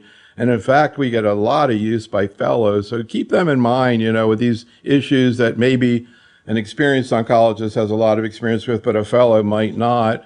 I also want to chat a little bit again before we sort of get into data in terms of what you all do in your practice. I'll start out with you, Bill. This is a question we asked in terms of vaginal dryness and dyspareunia. Most people are using lubricants and moisturizers. What's your experience with it, though, Bill, in terms of how effective lubricants are? What about using, do you ever consider, and we asked this later, postmenopausal hormone replacement? And anything else you want to say about this clinical issue? Well, we usually discuss, any of a number of the different lubricants, emollients, and, some patients, as you well know, don't like them. They don't like applying them or using them. Others don't seem to have an issue with them. And equally important, they're not always successful for everybody in terms of making the experience more pleasurable than it was. So I think it's a mixed bag. We certainly start with that, though. Those are the things we start with. And I know one of the comments, at least on the prior slide, was, laser therapy. We haven't really embraced that fully. I think the data is a little bit more lacking there, but I know some providers do that. Seems to only be our friends who are providing care in California. What is it? Laser treatment. What do they do there? It's a machine that does, I think it's supposed to stimulate tissue regrowth. But I agree with Bill. I think the data has been very controversial, but there's some economic implications to purchasing and using these lasers. I agree. We're not routinely using that either. And I don't think it's covered by insurance. I never heard about it. Virginia, any thoughts about this question? Are there situations where you would use hormone replacement therapy in a patient with a history of breast cancer? Most people say no, but there are some suggestions. BRCA cancer previvors. Anyhow, Virginia, any thoughts? I think in my triple negative breast cancer patients, I'd feel more comfortable, even though that is even an area that we haven't studied well. We know that these patients may potentially have a higher risk of developing another cancer. It might be ER positive. Who knows? I had a patient the other day who is triple negative asking me about getting oral contraceptives for contraception because she finished her treatment. She had a complete response. And that very simple question led to a 10-minute discussion on the fact that even that we don't have data on. So I typically don't recommend any hormone replacement therapy unless a patient has triple negative breast cancer and they're pushing quite a bit. So, Erica, what's the thinking of a BRCA carrier previvor? Oh, well, they don't have breast cancer. It would be. So these are BRCA carriers who've had their prophylactic oophorectomy. So they've become menopause, and now the recommendations are to consider doing that at age 35. So it would be those people. But in a BRCA carrier with a history of breast cancer, then I think that becomes more controversial. And the other issue is that you're doing an oophorectomy and decreasing the breast cancer risk. You give hormone replacement therapy, you're probably not decreasing the breast cancer risk anymore as much. But I think even in that case where patients have not had a bilateral mastectomy, it may be worth considering giving HRT because subjecting a 35-year-old to permanent menopause is not pleasant either. So, Seth, any other thoughts about complementary strategies that might be utilized? I was just flashing on, at your institution, Jennifer Temmel did a study that showed a survival benefit of palliative therapy in people who had just been diagnosed with, and I remember Tom Lynch, who was the head of the MGH program at that point, said if this were a drug, we would be given it. Yes. And I guess my question is, are there any complementary strategies that if we really, and there may be really good data on some of these strategies. I just Absolutely. would love to see more on that. But what do we know about it right now, Seth? Yeah, and I think this is a hugely important topic that, as everybody's alluded to, comes up in clinic constantly. And we're having very long discussions about different forms of hormone replacement. And in my own practice, I really try to shy away almost in virtually all scenarios of systemic, hormone replacement. That's like nails on a chalkboard to a breast oncologist, right? Any form of systemic supplemental estrogen. I think it's a bit less controversial when you're looking at topical estrogen. We've talked a little bit about trying to maximize non-hormonal topical vaginal estrogens. And then if you need estrogen-based topical agents, we typically say to use the smallest possible duration, smallest possible amount for the shortest possible duration to alleviate symptoms. I think, Neil, your question here is, in addition to that, what other sort of non-pharmacologic lifestyle things? Of course, we have options, and I'm sure we'll hear about this from Virginia in a minute, about SNRI therapy or gabapentin or oxybutynin, supportive maneuvers principally for hot flashes and things like that. We tend to use, we have kind of a wellness program, survivorship, and sort of mind-body, opportunities with graded exercise programs. We've had a lot of success with, and one of the problems here is when it gets really cold out, people aren't active and outside like they are down in Miami and can be all year. So trying to help patients, develop programs where they can stay active, can help with hot flashes and anxiety and other symptoms. And acupuncture, I've had a lot of success with acupuncture. We have a great acupuncture program, and patients really like either acupuncture or acupressure as an opportunity to address a lot of these symptoms, including hot flashes, but not just hot flashes. And I'm sure we'll be able to talk a little bit about that in the next few minutes as well. So I agree with all of these. Exercise, CBT, acupuncture, these are tried and true non-pharmacologic methods that a lot of my patients have used, and we have programs in place to help them with that. So before we go into the next topic, just to come back to you, Erica, again, the issue of diet and exercise, and some of your people in colon have looked at this in terms of actually diet and exercise affecting recurrence. What about in breast cancer? Is it more than feeling good? Any reason to think some kind of metabolic strategy might actually slow recurrence rates, Erica? Yeah, I think this is going to be the next big wave for us in breast cancer. There's a very large study through the Alliance called Be Well that's led by my colleague Jennifer Ligabell. That's a very large prospective randomized trial in which patients were randomized to a structured exercise intervention with coaches versus observation. She's already shown data from the study showing that patients who do the exercise are losing weight, which is, of course, really important and great. And we are waiting for results from the study when it's mature to see if we're actually going to see an endpoint on breast cancer outcomes, which, if that is a positive study, I think will hopefully, dramatically change how we are able to discuss and coach our patients. And, it would be wonderful, like Tom Lynch said, if we could, turn exercise into a, pharmacologic agent that we could prescribe to people. So, I think that's tremendously helpful. I think another really interesting area is the use of weight loss medicines, which have become very prevalent, in our culture and, very effective. If we can lose weight by exercise versus if we can lose weight by taking a medicine, does that have an impact on breast cancer outcome? And does it matter how you get there?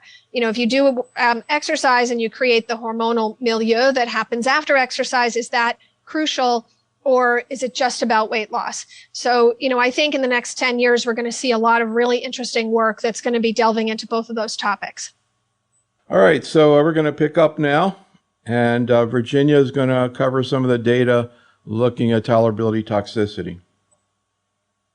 Thanks for having me, Neil. So here's just a general slide on all of these adverse events that we all know are associated with ovarian suppression. And some of these are things that we don't spend as much time talking about, such as alopecia, hair thinning, but definitely bothersome for our patients. We know that patients are going to gain weight. This comes with the addition of metabolic syndrome. Metabolic syndrome is also associated with increased risk of breast cancer, potentially recurrence. So a lot of other topics that become extremely important.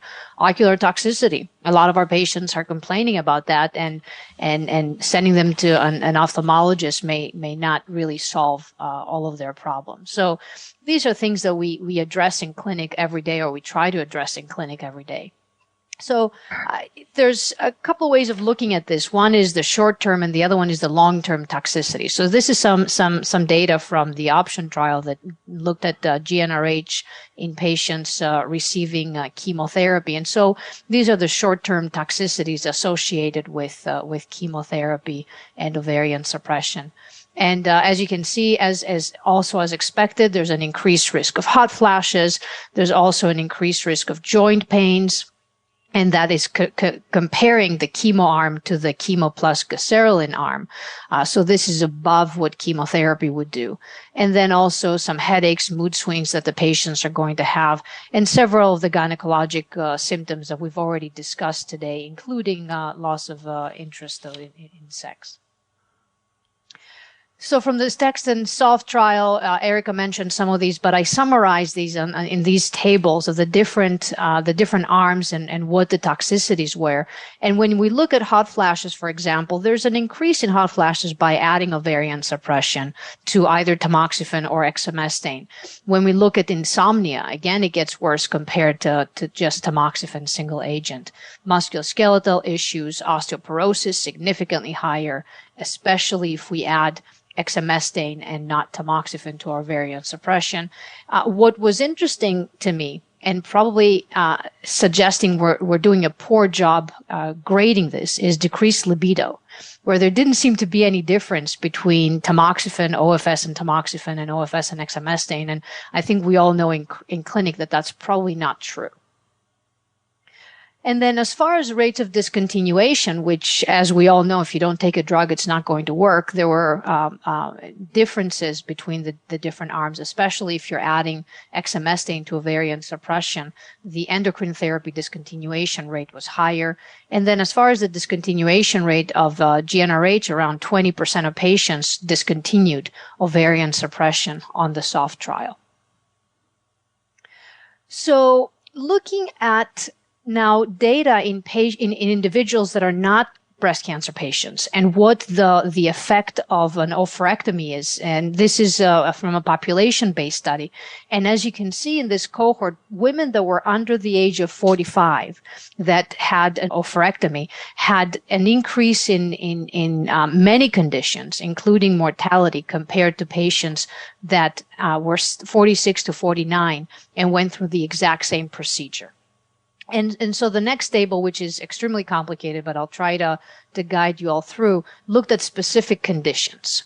So looking at depression, whether you were under the age of 45 or 46 or 49, there was no difference. There was an increase in depression just by having an oophorectomy. And I think we all see this in clinical practice. Hyperlipidemia, again, especially in the women under the age of 45, and this is the blue line. The women between 46 and 49 is the burgundy line. But hyperlipidemia is an issue as well.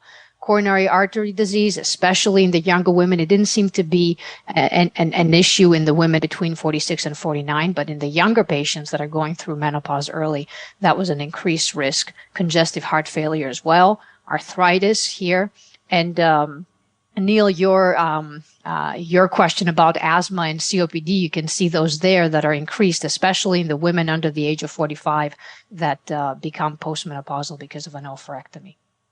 And osteoporosis, as we all know as well. Now, from the Nurses' Health Study, something similar data, again, looking at women that received or did not receive estrogen therapy after having an oophorectomy. And these are the women under the age of 50 that had a bilateral salpingo oophorectomy, so not the whole patient population. And you can see that all-cause mortality was higher in women that had the oophorectomy. We also looked at coronary heart disease, and that was higher as well. And then finally, cardiovascular disease in general, not just coronary heart disease, being higher. So what are the issues? Vasomotor symptoms, and we saw some of the answers to these, such as behavioral modifications. Here in Texas, I have to tell my patients that avoiding spicy food is probably good for you if it comes to hot flashes, and they look at me saying, well, I'm not going to do that. Acupuncture can help, physical activity, pharmacologic maneuvers, and the most recently approved drug, which I'm going to probably butcher, fezolinetant, has been shown to be effective, although the data is not from breast cancer patients. But this is the data. So these are two pivotal trials that were done with fezolinetant, and what they showed was that women didn't just have a reduction in the number, but also the severity of hot flashes by taking this medication. And both of these studies did a crossover, again showing that the women that were on the placebo that then were switched to fezolinetant had improved outcomes. And this is something that I've started using in clinic and have been very successful, and finally have patients coming in and saying, oh my God, I feel so much better now that I'm taking this medicine. And when looking at treatment-related AEs, it seems to be a relatively easy drug to take. There didn't seem to be, this was a third study that we don't have the efficacy data yet, but it was, this is the toxicity data. You can see that there were a few adverse events, and mostly grade 1 and grade 2. And it didn't seem to make any difference whether patients were on the placebo or the drug. So it's a pretty safe pharmacologic option, but again, has not been studied in patients with breast cancer. And I think what we all struggle with is these gynecologic issues with vulvovaginal atrophy, as well as sexual dysfunction and so forth. And this is just a summary of what we can do, and a lot of debate as to whether we can use low-dose vaginal estrogen or not. We don't have safety data. I personally use that in my practice after I've tried all the moisturizers and so forth and haven't had much success with that. But it would be nice to get some safety data, because patients are going to ask, I thought I'm not supposed to take estrogen ever again, and now you're giving me estrogen to take. And bone health becomes an issue for these patients. We want to be doing bone density scans every 2 years or so, and based on what their bone density score is. And I typically use this the level of minus 2.0. If the T-score is better than minus 2.0, then I typically just recommend calcium and vitamin D. But if it's worse than minus 2.0, then I will recommend either oral bisphosphonates or IV bisphosphonates that may also have an improvement in breast cancer outcomes. So before you go through your cases, just a couple of questions. You mentioned ocular issues. Like, what kind of ocular issues? People, first of all, there's cataracts, and tamoxifen has also been shown to not necessarily cause cataracts, but it increases the rate of the progression of cataracts. But patients will talk about blurry vision. And the easiest thing for me to do is I'll go see the ophthalmologist, who typically gives them a better prescription of glasses, and this may or may not work. But I haven't really seen a lot of work looking at that. And as we're engaging ophthalmologists more and more to oncology with all of our new drugs and the ocular complications, this might be a good time to actually address this. Yeah, that's why I noticed it, because we talk about ophthalmic issues all the time in almost every part of oncology with the ADCs and all. All right, how about some cases here? We have a 35-year-old woman. What happened with her? Yeah, so she was found to have a 2-centimeter ER-positive, HER2-negative breast cancer, 1 positive lymph node, had surgery, and then she underwent chemotherapy with an anthracycline and a taxane. She did not want to have any more children. Her genetic testing was negative. One of the other good things about living in Texas is the fact that all of our patients typically have children in their teens and early 20s, as opposed to the north part of the country where they wait until they're a little older. So she became amenorrheic after her chemotherapy, but because of the uncertainty of whether she was going to be completely postmenopausal or not, we started her on tamoxifen and abemaciclib. And now after 6 months, she started menstruating again. So the question here was, should we be giving this patient ovarian suppression or not? Or do we feel, and I think Seth commented a little bit about this before, do we feel comfortable with the CDK4/6 inhibitor that we might be improving her outcomes enough to not need to now put her on ovarian suppression? Seth? Yeah, thanks, Virginia. And I was going to turn this to Bill in a second, because there's a tangential question here that's of interest, which is tamoxifen and abemaciclib versus whether all patients need to be on ovarian suppression and AI and abemaciclib. And if you look at monarchE, they did allow either. A subset of those patients were on tamoxifen. Of course, you have this theoretical sort of compound risk of thrombosis. Both tamoxifen and abemaciclib have, low rates of thrombosis. And for abemaciclib, the data both from the clinical trial and some real world data that our team put together at MGH is primarily in the metastatic setting where the patient has active cancer that may be contributing, to DVT risk. But Bill and I were at an event in Chicago about a year ago or a year and a half ago, and I was really interested when this question came up, and I was asking Bill and the other panelists about their preferences related to whether you offer tamoxifen with abemaciclib, based on the monarchE data and based on the compound thrombosis risk. And actually, we had different responses from folks on the panel. I have done this. I have offered tamoxifen with abemaciclib in specific situations. Again, having a patient-centric discussion, making sure they haven't had a history of stroke or DVT, making sure they're not active smokers or have other, risk factors. For patients who can't tolerate, for all the reasons that Virginia was alluding to, OS and AI, or for patients who really don't want to be on ovarian suppression because they're thinking about future fertility and they want to know what their menstrual cycles are doing, I have used tamoxifen with abemaciclib. But I'm curious for the other three. I think I know what Bill's going to say because I remember what he said last time, but I'm curious what you all think about offering tamoxifen and how often you're using tamoxifen with abemaciclib, because that does impact, the decision making here. Bill, any thoughts? I mean, when I think about tamoxifen, I think about low risk, and when I think about abema, I think about high risk, but this woman has one node. But any thoughts about the general question, Bill? Well, I think that for most patients, we do use an AI, but I think, as Seth, articulated both sides of the argument very well. There are patients where tamoxifen may be a better choice, or at least an equal choice for all the things that Virginia was talking about as well. So, for the vast majority of patients, I'm using an AI, but I could see a circumstance where you were worried about clot or whatever, and tamoxifen could be, the choice that's utilized. But I don't have much more to add compared to what Seth already elaborated on.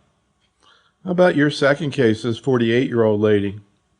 So she's 48, premenopausal, but obviously close to getting into menopause. Was found to have a 3.6 centimeter breast cancer. Her Oncotype DX score was 26, and so she received chemotherapy with TC, which, based on the data that Erica showed us, doesn't necessarily put you into menopause at a very high rate. But she's 48 years old, and so she becomes amenorrheic. And here the question was, what do we do now? Do we give her tamoxifen, or do we give her OFS? And if we give her OFS, we probably subject her to OFS for around 5 years, which she may not even need. Or what else should we be giving? So this is something that comes up in clinic all the time. These women that are kind of perimenopausal or close to becoming perimenopausal, and trying to figure out what the best endocrine therapy treatment would be. Erica, any thoughts? Yeah, so, for this patient, she has stage 2 disease. I would describe this as being higher risk based on the genomic score. And, one of the first reactions to that was to offer adjuvant chemotherapy. In line with that thinking, my preference would be for her to initiate an aromatase inhibitor.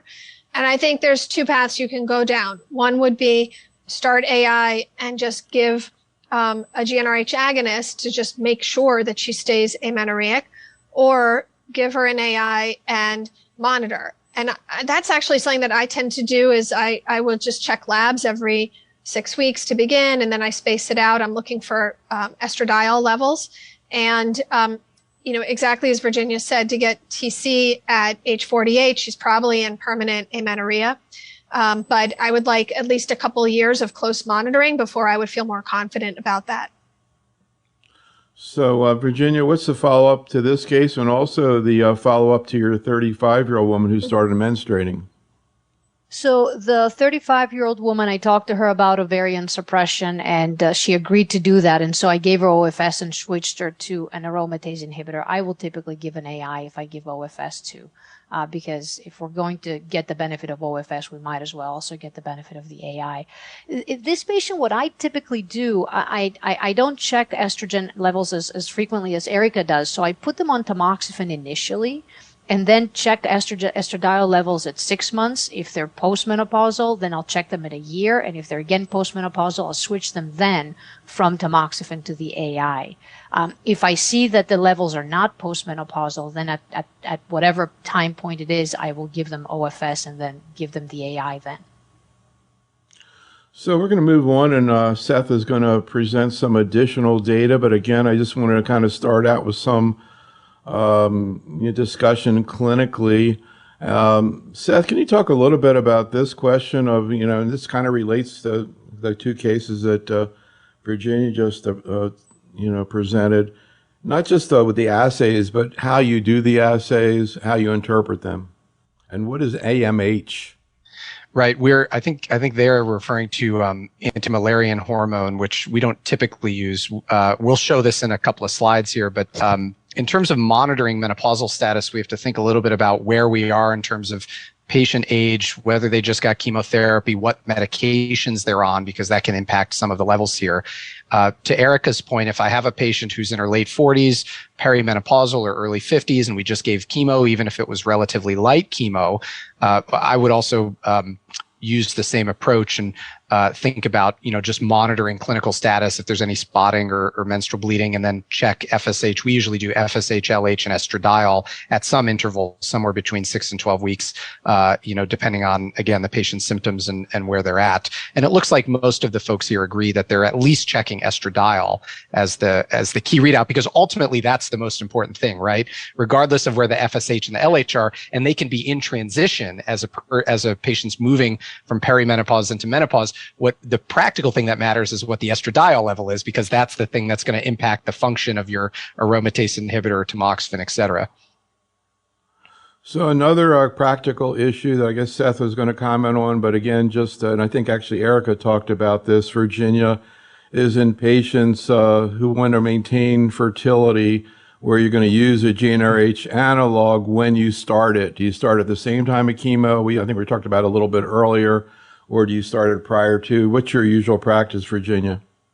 I'll try to start it a couple of weeks prior to chemotherapy if I have the luxury to do that, because that's where most of the clinical data is pointing to. And the reason is you see that surge of estrogen during the first 2 weeks just because of how these GnRH agonists work. And so the hope is that you would do that prior to giving the cytotoxic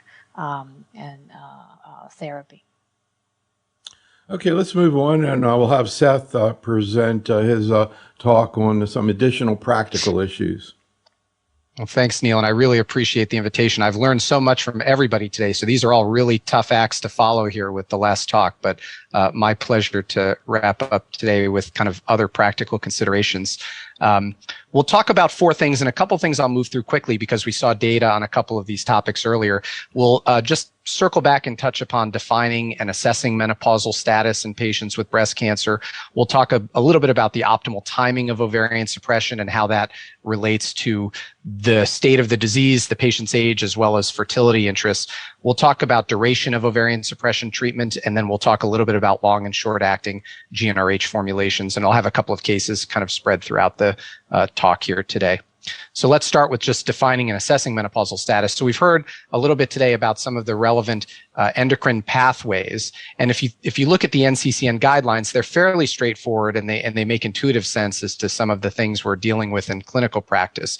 So patients are defined as being menopausal if they're over 60 years old or if they've had a prior bilateral oophorectomy. For patients under 60, you have to think a little bit about the state of their amenorrhea. So if they just recently had chemotherapy, then the guideline here would suggest continuing to monitor for any menstrual bleeding or following estradiol and FSH levels on serial measurements. And I typically do this over the course of about a year, and I'll do it, again, every kind of several months. And if there's any spotting or any bleeding, obviously we'll check the levels, but that would be a clinical indication that we might need to think about either adding, back in ovarian suppression.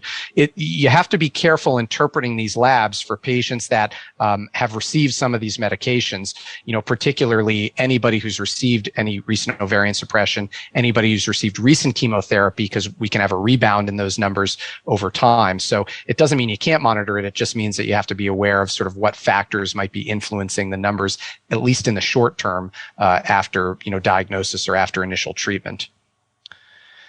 And then I thought this was helpful just to show folks, and they can go and look at this paper. This was actually a really nice consensus statement from the endocrinologist published in 2012 about defining the different reproductive stages over a woman's lifespan. And this was broken down by a number of different factors, including what's happening to the menstrual cycles, what's happening to the laboratory levels, including Müllerian hormone and FSH, and then when you might start to expect to see vasomotor symptoms, et cetera. And the discussion that we're having today is really focused on sort of the late reproductive phase and the menopausal transition, right? Perimenopause into menopause. And so this table and this entire article is a really nice resource to think about what's happening biologically and clinically in terms of symptomatology throughout the entire life cycle here, both reproductive and menopausal. And so let's think a little bit about timing of ovarian suppression initiation and how that might relate to fertility. Erica gave a great overview of a lot of the data here, which is somewhat controversial. I wanted to focus a little bit more in on this paper, which was published in the New England Journal in 2015 by Dr. Moore and colleagues. This was a study addressing the use of GnRH agonists during chemotherapy to improve fertility. They had almost 220 patients. These were hormone receptor negative premenopausal patients who were receiving chemotherapy with or without goserelin. And the primary endpoint was the rate of ovarian failure at 2 years, although to Erica's point, I think a better endpoint is actually pregnancy rate, successful pregnancy rate, which was one of the secondary endpoints. And what you can see here is that the patients who received the GnRH agonist did have higher rates of pregnancy, and that reached statistical significance. They had a hazard ratio of over 2.4 in terms of likelihood of becoming pregnant, and obviously more deliveries and slightly fewer complications in terms of miscarriage and complications with delivery. Although again, the numbers there were very small and not statistically significant. There were some problems with this study, and it's a bit controversial. And so some of the concerns related to this data, we didn't have any insight in this population as to the use of reproductive endocrinology tools. So we weren't sure within each group whether there was a balance between folks who were using IVF. It is also important to notice on this table that there were higher numbers of patients who attempted pregnancy in the group that received GnRH agonist. And also really important is that preclinically, there's a fairly large amount of data to suggest that the use of ovarian suppression doesn't impact the chemotherapy getting into the oocytes and actually causing double-stranded breaks and DNA damage. So the data here, again, I think is a little bit controversial, and we don't really have a great understanding at the level of the kind of intracellular compartment what's happening with ovarian suppression to help improve sort of pregnancy chances later, especially because we know chemotherapy, regardless of whether you get ovarian suppression, can get into the oocyte and actually impact, DNA health and other factors. So that's something to consider. So when we're approaching this in the clinic, and we've already discussed many of these attributes today, we have some key questions. Why are we using GnRH agonist? Is it for fertility preservation or cancer risk reduction or both? What's the patient's current menopausal status? Are they in the full kind of reproductive phase? Are they perimenopausal? Is chemotherapy likely to induce menopause? And thinking about the case that Virginia just shared with us for someone in her late 40s, even getting doublet chemotherapy. What are the disease characteristics? We heard a lot from Bill about data, in these higher risk patient populations, node positive versus node negative. And should the GnRH initiation precede anti-estrogen treatment? And I'll show you a couple of cases like this. So for example, might you start ovarian suppression during radiation treatment, and then would you go to tamoxifen or would you start the AI immediately? And again, the question here is probably related to how likely it is that the patient's going to quickly transition into menopause, how high risk the disease is, how quickly you want to get them onto anti-estrogen therapy. What about the appropriate duration of ovarian suppression? And this is something we talked a little bit about, but I want to show you a couple of additional studies here. So this was a study published in Breast Cancer in 2016. It was an open label randomized pilot study with over 200 patients. Now, as you can see here, one of the important things to notice is that almost all of these patients had relatively low risk disease. Over 60% were stage 1 and over 90% were either stage 1 or stage 2. And they received GnRH agonist for either every 3 months for 2 years or every 3 months for 3 to 5 years with tamoxifen. So the difference here was 2 years versus 3 to 5 years. And the primary endpoint was disease-free survival and safety.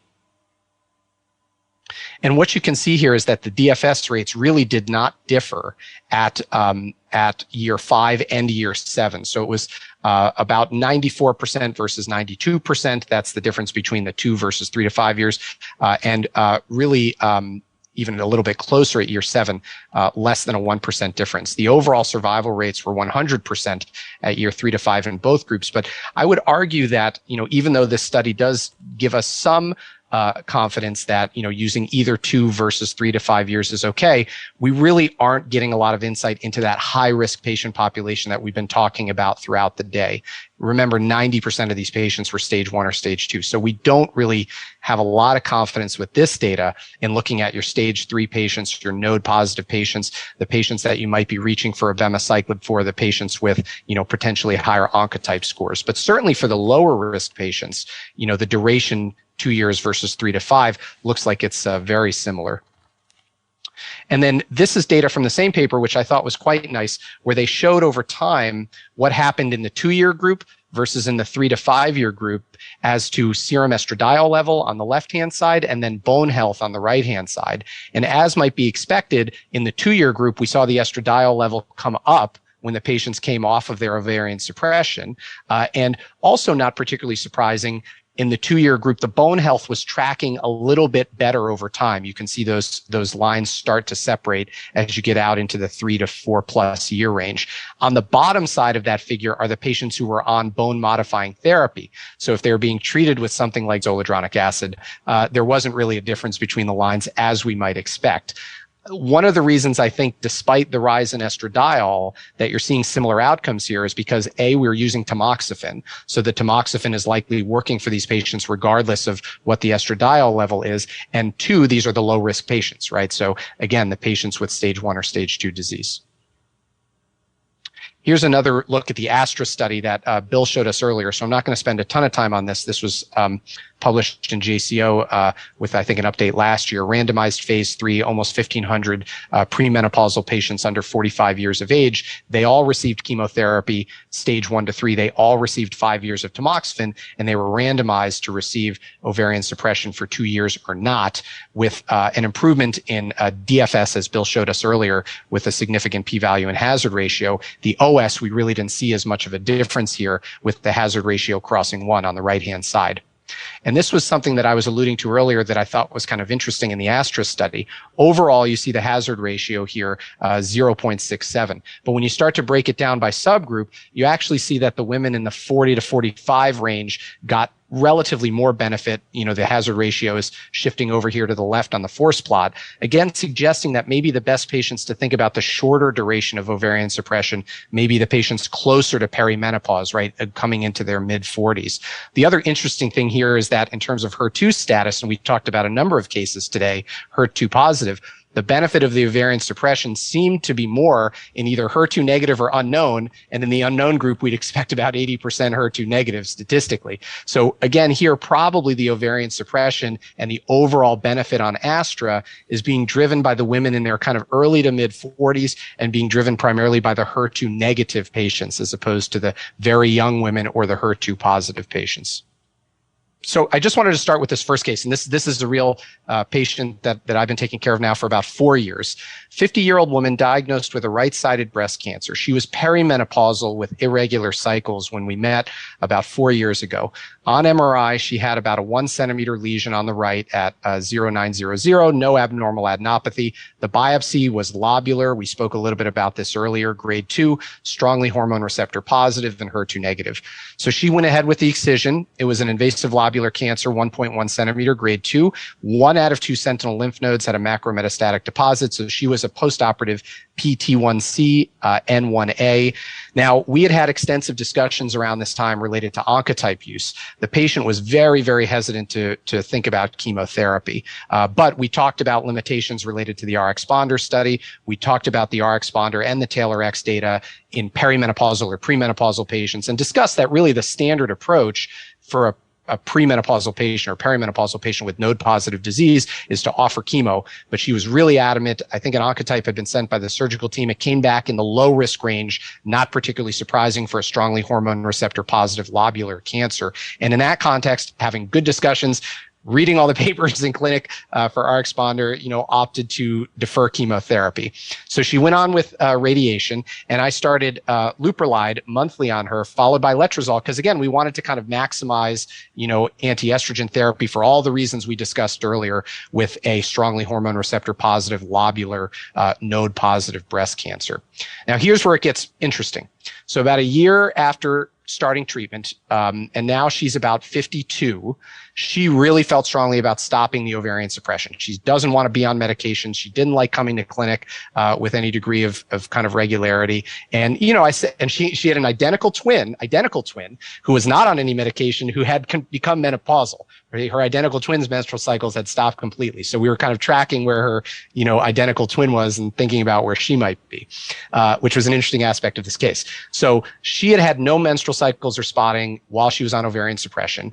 Per her preference, I stopped the pill, and per Erica's discussion earlier, we were tracking her labs And I basically told her any spotting, any bleeding, or any big change in the labs, and I really want to put you back on, Leuprolide for another 6-12 months. And so this was interesting. About 12 weeks in, here were her labs, looking good, high FSH, high LH, low estradiol. And then about another 12 weeks later, she had this blip in the estradiol where it came up to about 40. The other labs stayed fairly high, FSH and LH. And I said, I'm a little bit worried, right now, but she had no symptoms. She had no spotting. She really didn't want to go back on Leuprolide. And I said, we really got to watch this, and we're going to check it again in another, 8 weeks or so. When I checked her again 8 weeks later, it was back down to less than assay. And since then, it's been less than assay. And she's had no spotting, no bleeding at all. And so, one of my questions for the group here is obviously best approach to ovarian suppression in this age group. We've talked a fair amount about this. Whether folks are using 1 versus 3 month dosing, I'll show you that data in a second. How long would you keep these patients on who are around 48, 50, 52 before you do something like we did here? Now, this patient, as many patients do, is kind of dictating what she wanted to do. And I was supporting her in any way that I could. And then what about this particular scenario where you have the blip in the estradiol? My hypothesis here is that she was right at the menopausal transition. We pulled the ovarian suppression off. Her pituitary was pushing her ovaries as hard as it could to push out the last, bit of estrogen. And we caught that kind of blip in the estradiol. And then after that, there was nothing else. It was sort of the last production of estrogen that she could have had when we came off the GnRH agonist. So, Virginia, this will be a memory test. You can remember all the questions that Seth just raised. We'll see how many you can remember and address. Any thoughts? So, interestingly, I probably would have switched her to tamoxifen at that 6-month break. And we see this. We also reminder that our fertility colleagues use aromatase inhibitors to stimulate the ovaries. And so we see it quite a bit. And I've seen it on a couple patients where I check estradiol levels at 6 months, a year. Everything looks nicely postmenopausal on tamoxifen. I'm all happy. I put them on the AI, and 6 months later, they start menstruating. And then I realized that their ovarian function is still there. So I think that to me is the concern. The other thing that can muddy the waters, and this is not the case, is patients that are overweight or obese, mostly obese. They may have a higher estradiol level, and they may have postmenopausal levels of FSH, but an estradiol of 35, 40. And then what do you do? And those women may be in their mid 50s, late 50s sometimes, and then I don't know what to do in these cases. I typically treat them as premenopausal just because I'd rather be safe than sorry. So this to me is an issue that makes these cases just so difficult. And Virginia, you're reminding me, actually, we did talk about tamoxifen, and we'd actually talked about that from the beginning and later, and she really didn't like tamoxifen. She didn't like the risk of uterine cancer, even though it's very small. She didn't like the risk of blood clot. We did discuss that as an option, both, on and off the ovarian suppression. But I definitely agree that that's certainly a reasonable option if she wants to be off. The other thing too, I think, goes without saying that in this age group, in this scenario, you would also consider an oophorectomy. One and done, you're done, and you take all the costs and everything. It's probably giving her a shot every month or every 3 months doing a oophorectomy. You're probably going to come out ahead just on all the issues. Yeah, Bill, definitely. Yeah.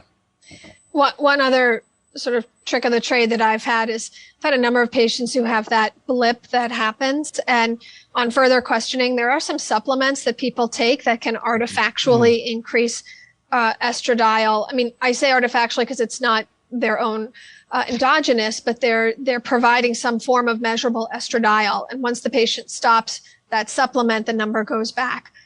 So, there's so many things that can cause that. Yep. And just to follow up on that case, now it's been 2 more years since then. She's not had any menstrual cycles or spotting. She opted to stay on the aromatase inhibitor. We had discussed the monarchy data, which came out after, a couple of years after she was diagnosed. She didn't quite fit the criteria. She wasn't high enough risk. And again, she sort of wants fewer medications, not more. And so is just planning to stay on the letrozole for now. Before you go on, just to clarify something, I didn't bring it up. We looked at it when we did this previous program, but just kind of curious, Virginia, in terms of choice of LHRH agonists, The feedback we've been getting is it's mainly related to insurance coverage, et cetera, that most people consider them equivalent. Are there any differences whatsoever, either theoretically or practically, that you consider? And do you have a preference sort of outside of what you can access, Virginia? The mode of administration tends to be a little different, and so sometimes patient preference becomes a key factor. But honestly, my pharmacy tells me, please use this, and I do. And at some point, we actually had to switch from one preparation to the other, and a couple of patients complained that they didn't like the new preparation. We had to go back to the old one. But typically, it's, as you mentioned, more financially driven than anything else. So, Seth, let's hear about long versus short-acting treatment. Great, thanks. And this is definitely a topic that comes up all the time for patients, and particularly some of the patients we've thought about today who are very young and who are really going to be on treatment for the duration. This becomes a key issue because once the patient's done with the radiation and done with the chemo, they don't want to feel like they're sick and they're in clinic all the time, right? Getting treated, getting injections. So this is a really important topic.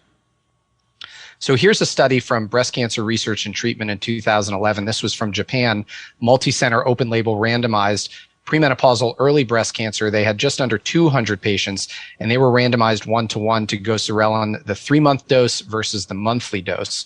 The primary endpoint here was non-inferiority of the estradiol area under the curve over 6 months. The secondary endpoint was the E2 level itself, FSH level, menstrual cycle patterns, and safety. And again, one of the things I want to point out, similar to the other study that we just looked at, these patients tended to be very low risk, right? They had T1 tumors for the most part, a few with T2. Most of them were node negative. And that's one of the limitations of interpreting this data in the context of many of the patients that we are most enthusiastic about reaching for these medications for in general. But with that in mind, as might be expected, there really wasn't a difference. You saw a steep drop off in the estradiol level in both arms that really were superimposable. When you looked at the other interesting thing for me, and again, I'm curious for the group's thoughts on this, is symptoms. So anecdotally, in my own practice, I have had some younger patients who have told me that when they switch to the 3-month dose, after, I usually keep them on the monthly dose for at least 6 months or so, to make sure that the symptoms are under control and that they're doing well. But in the longer term, some of them have told me in that first week or two after the 3-month dose, they feel the symptoms might be worse, right? More prominent hot flashes, etc. Although if you look at the data here from this study and the next one I'm going to show you, that was not borne out. If anything, it was actually the monthly dose that was causing patients slightly, numerically higher rates of hot flashes and things like that. So there definitely was not a sign that the 3-month dose was causing more toxicity. If anything, for the most part, it was less toxicity with some of the symptoms that Virginia outlined previously. Now, here's a second study in breast cancer published in 2016. This was, again, multi-center, open-label, randomized phase 3. The difference here is this was advanced breast cancer. So these were patients with unresectable or metastatic hormone receptor-positive breast cancer, over 220 patients, all of whom were receiving tamoxifen. And they were, again, 1-to-1 randomized to the 3-month dose of goserelin or the monthly dose. Now, here, the primary endpoint was progression-free survival, not estradiol level, but progression-free survival over 6 months. And again, it was a non-inferiority study. Secondary endpoints was overall response rate, E2 level itself, and safety. And what you can see here is, as expected, just like the prior study, the mean estradiol level dropped precipitously over the first couple of months and stayed low over the 6-month period, regardless of whether you're using the 3-month dose or the 1-month dose. And then here, what you see is progression-free survival rate at 6 months, again, identical. And so it was felt to be non-inferior.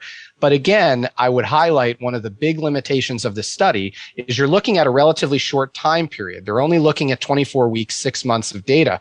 We know that the natural history of metastatic or locally advanced hormone receptor positive breast cancer arcs in general over much longer time periods than that, particularly in endocrine sensitive, disease early in the course of treatment.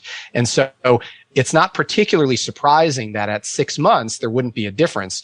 It's probable that it might not make a difference overall, but it would have been helpful, I think, here to have seen more follow-up, right, over 18 months, over 24 months, when patients might be expected to be experiencing more endocrine refractoriness or endocrine progression in the metastatic setting. But the estradiol levels dropped and stayed low.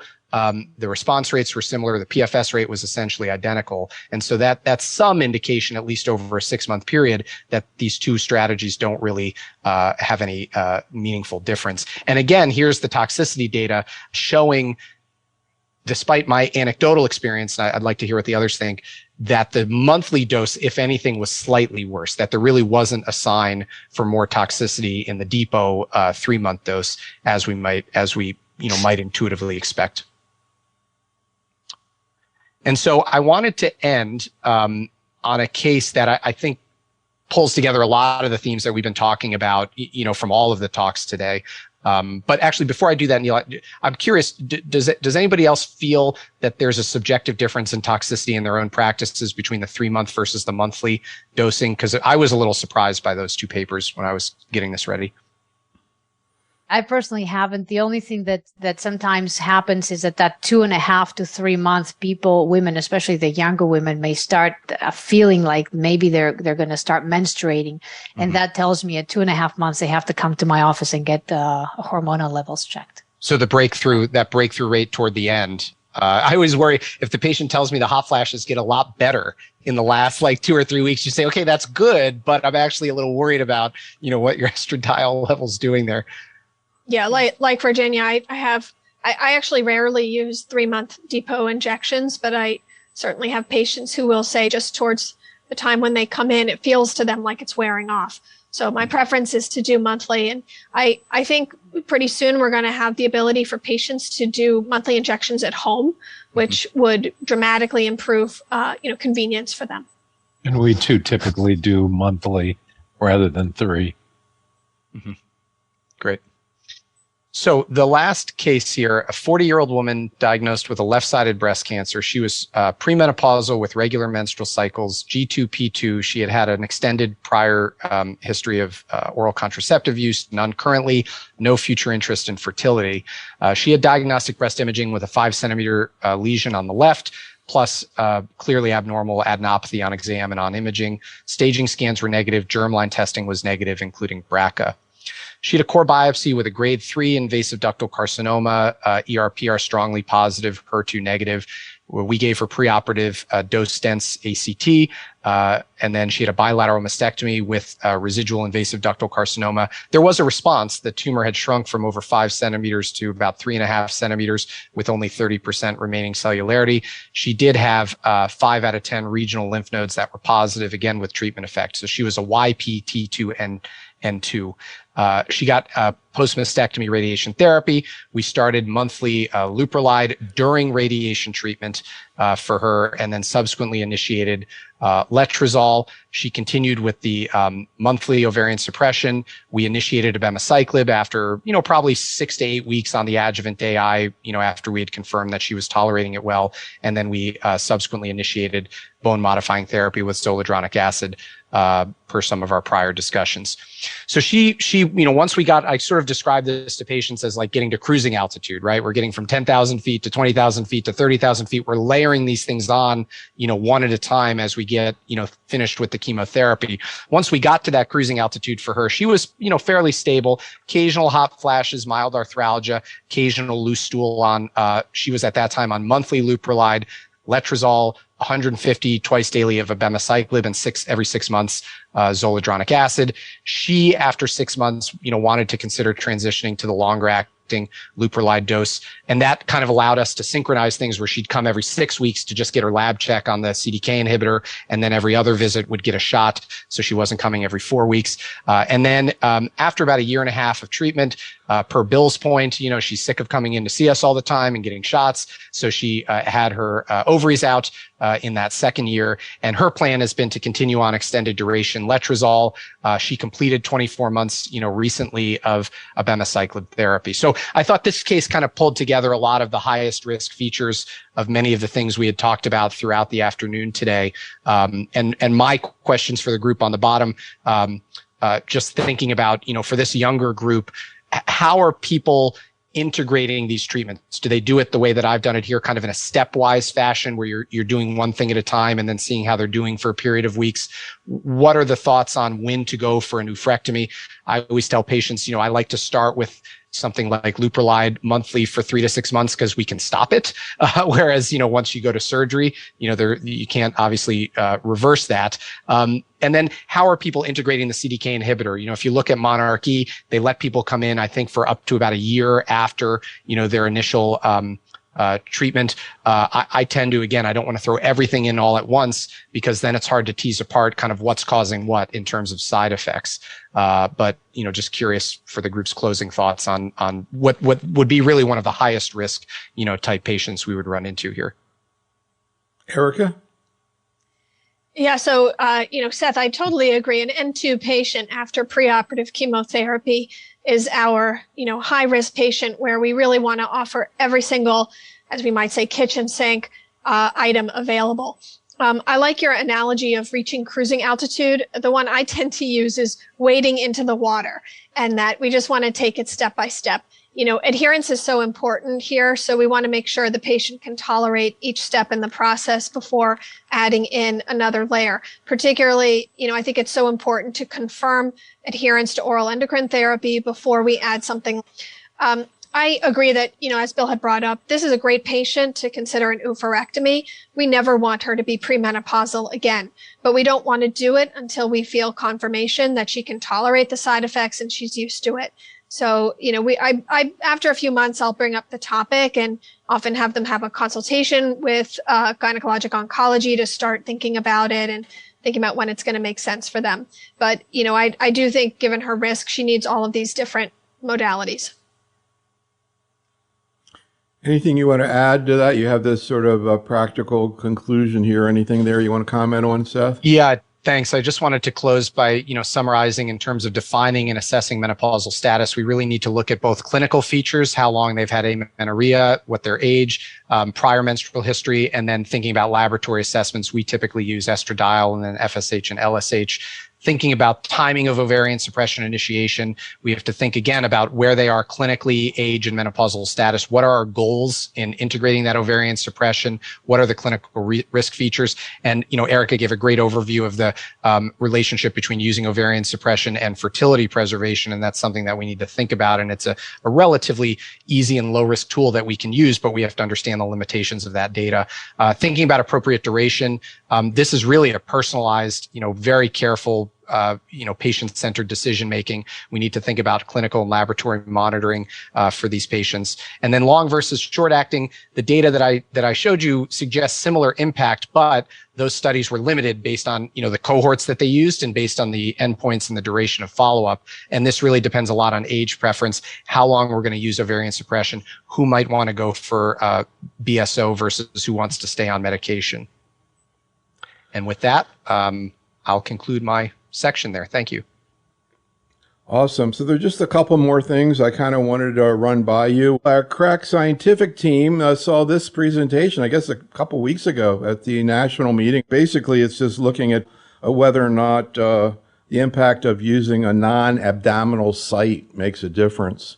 I guess they have patients with prior abdominal surgery, scarring, et cetera, where it made it difficult for abdominal injection, from what I can tell. And I was really I was looking at the conference itself. There's a lot of really great stuff you all present there in Orlando. But it looks like the bottom line is it didn't matter whether it was an abdomen or not. Seth, you see this at all, or people can't get the injection in the abdomen? Yeah, it's an interesting question. I would assume, again, depending on the vehicle, that the bioavailability would be similar. But I haven't run into this issue myself. We think about things like this with vaccination and lymph node swelling and lymphedema, right. Think about alternative sites.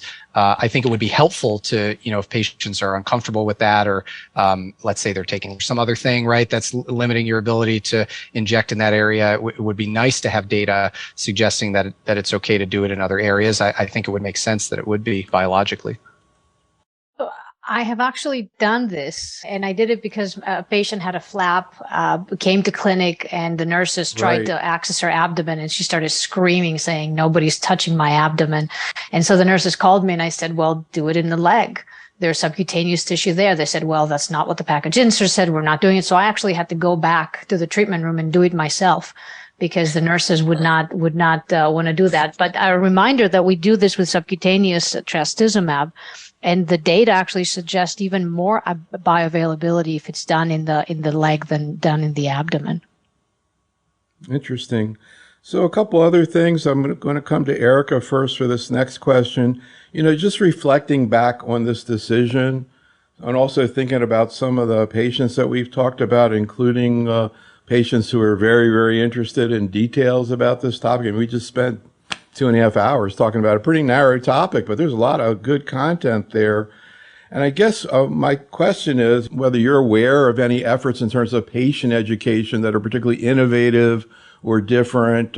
You talked about this diet study coming up. That's going to create a huge need. What's your sense right now? What's out there for patients and what maybe could be better?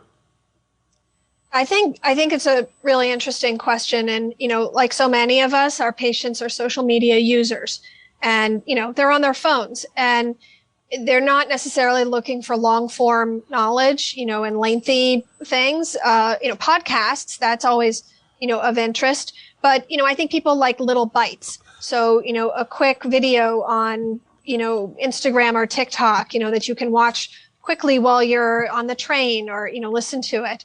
I think that's kind of where, humanity's attention span is right now. But to be able to access those little nuggets of education, I think is really nice. And, speaking of ovarian suppression, I think as we've just been discussing, this is such an incredibly powerful tool for treating breast cancer. But I don't think necessarily that this is well known, outside of our niche. And when people get diagnosed with breast cancer, the first thing they're thinking is chemo, but that's, very infrequently given, for hormone receptor positive. So it would be great if we can find ways to educate patients about how effective and powerful ovarian suppression is. I would love patients to come into clinic saying, I hear this is really good treatment. Is this right for me? Because, I think that would be a great way to start the conversation. Just one more topic. I just want to get your initial thoughts, if any, about a very interesting study that came out about a year ago in prostate cancer. So, Seth, your colleague, Matt Smith, we work with him all the time. And he shows a curve that he calls the pelican graph because it looks like a pelican with the treatment arm not relapsing and everybody else down here. And that was from a study that came out that I thought you all would be very interested in. So the treatment of really early metastatic prostate cancer, which is PSA-only disease, these men get, primary therapy, radiation surgery, and then their PSA comes up and their scans are all negative. But they have disease, and eventually, and unless they die of something else, it's going to progress at some point. Been very debated, as you might know, whether to even treat these people. They're completely asymptomatic, but they have this, it's kind of like an MRD thing. And for 30 years, they've used LHRH agonists, right? But with not very much data. So they did a study last year they presented called the EMBARK trial. I don't know if any of you ever heard of it. But the EMBARK trial compared, which you see a lot of trials in prostate cancer, they're like 10 years at least behind breast. They compared using an LHRH agonist to enzalutamide, the androgen blocker, which has a lot of similarities to tamoxifen, believe it or not. Leads to increased testosterone levels, not decreased. Does that sound familiar? So they added that to the LHRH agonist, kind of like you would add an AI in breast cancer. And as they're seeing in all the trials, they did better. But they did something that nobody else did ever. They had another arm that the FDA insisted on, which was enzalutamide alone. And enzalutamide was better than LHRH agonists. The same thing they've been using for 20 years. The combination was the best arm. And when I first saw that, it sounded kind of familiar. I know it's a different disease, but any thoughts, Seth? Because I've been like, why aren't you giving enzalutamide alone to these men? Maybe they'll have better sexual function. And, they're not tuned in at all. And to me, the general oncologists are seeing the analogy to breast cancer, but they don't because they don't see breast cancer. Any thoughts, Seth? I think it's really interesting. And I also think this notion of PSA only relapse and your comparison to MRD is accurate. And what we're going to see with something like SERENA-6 and what we saw with PADA-1, which I think you and I talked about a few weeks ago, this idea that at a genomic molecular level, we can use circulating tumor DNA in the metastatic setting even to find early progressors in the absence of clinical or radiographic findings, and that intervening early with one of these strategies may prove to be more fruitful than waiting until the horse is out of the barn when, there are millions of tumor cells and it's clear on a scan. And that may be part of, what you're alluding to in the sense of this population where you don't have radiographic progression and you don't have clinical symptoms, by attacking the tumor when the driving sort of problem is still subclonal and is still small. I think the second part of your question is, well, can we get away kind of with less toxic treatment, right? That might be better, than the traditional kind of option. And I think the answer to that is likely going to be yes, too. In breast cancer, like with the dawn of enzalutamide and abiraterone, we have all these new next generation, anti-estrogen drugs, right? New SERMs, new Protacs, right? New next generation oral SERDs. What GnRH may or may not add to that is a really interesting question for these younger patients based on the mechanism of some of these newer agents, particularly, for example, like lasofoxifene, right? A next generation, tamoxifen alternative. And I think we may see, like you're saying, that the toxicity here is very manageable, even without GnRH, and that the efficacy is still there, particularly in the right population, maybe ESR1 mutant, small amount of progression, picked up on ctDNA. So, Erica, again, just kind of curious about your thoughts here. It also kind of gets into the issue of the difference in the clinical experience and knowledge base of a general medical oncologist and a specialist.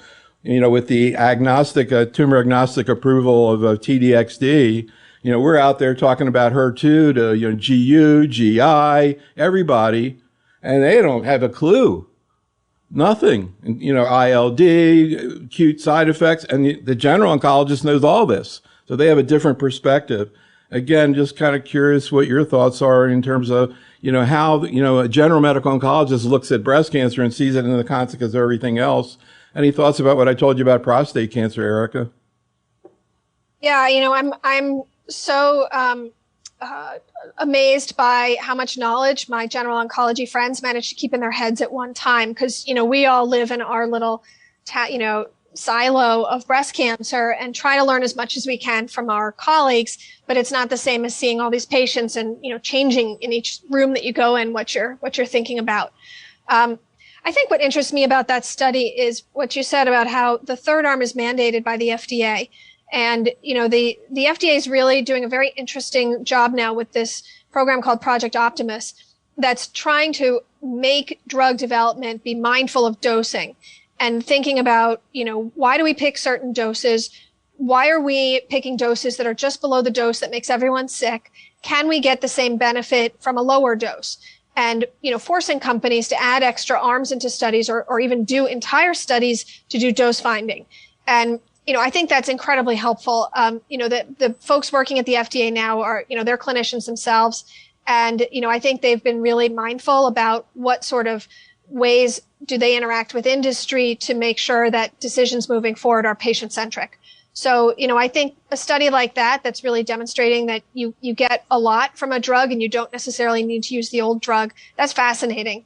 And, I'm glad that kind of work is being done. So, and Bill, just kind of curious too, another thing I'm hearing a lot through the FDA about is disparities. Actually, Erica, your colleague in myeloma, Paul Richardson, they presented some data from the Big Determination transplant study, and they found that the African-American patients don't benefit, and there may be even a biology behind it. Any thoughts about this issue of, again, new trials requiring disparity programs and how that is affecting clinical research right now, Bill?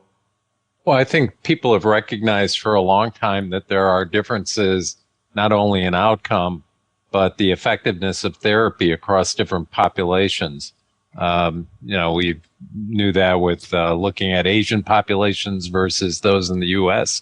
If we look in the U.S., there's differences potentially between African Americans and whites with respect to how a drug is metabolized So I think it's critically important, and it's finally caught up that this is an issue that has to be emphasized. And the FDA, certainly all the companies, every single company that's running a large trial, they have a whole group that's fixated on DEI issues in terms of accrual to the trial and doing everything they can to enhance the number of people from underrepresented populations to participate. So I think it's finally come full circle, and we're addressing this now.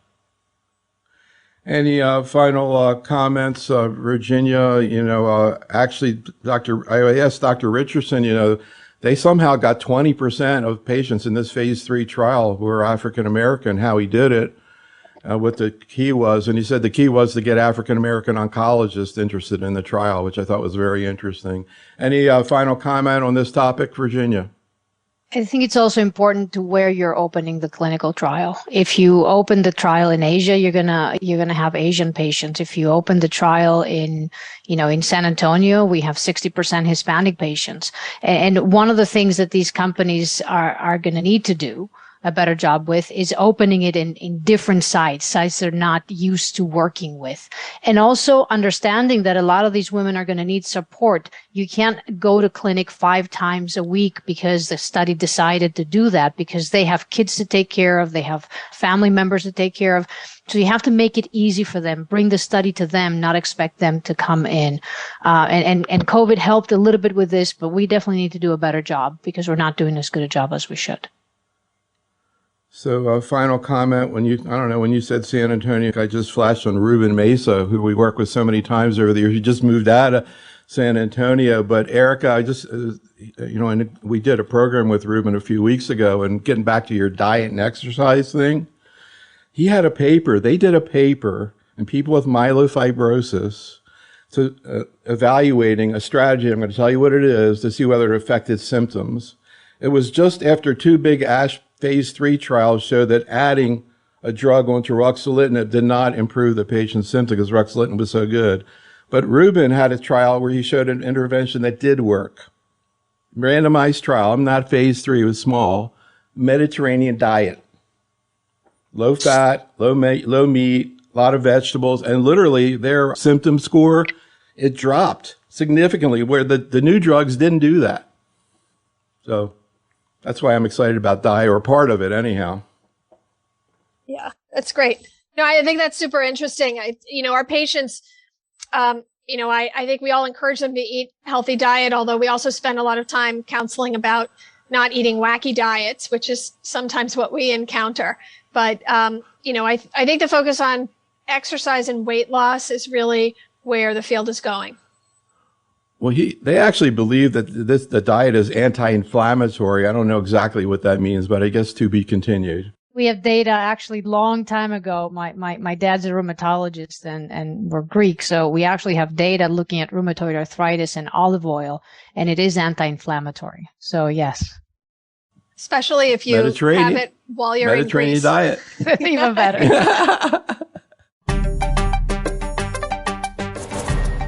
This concludes our program.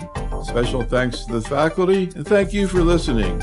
This is Dr. Neil Love for Striving for Consensus, exploring the current role of ovarian suppression in the management of breast cancer.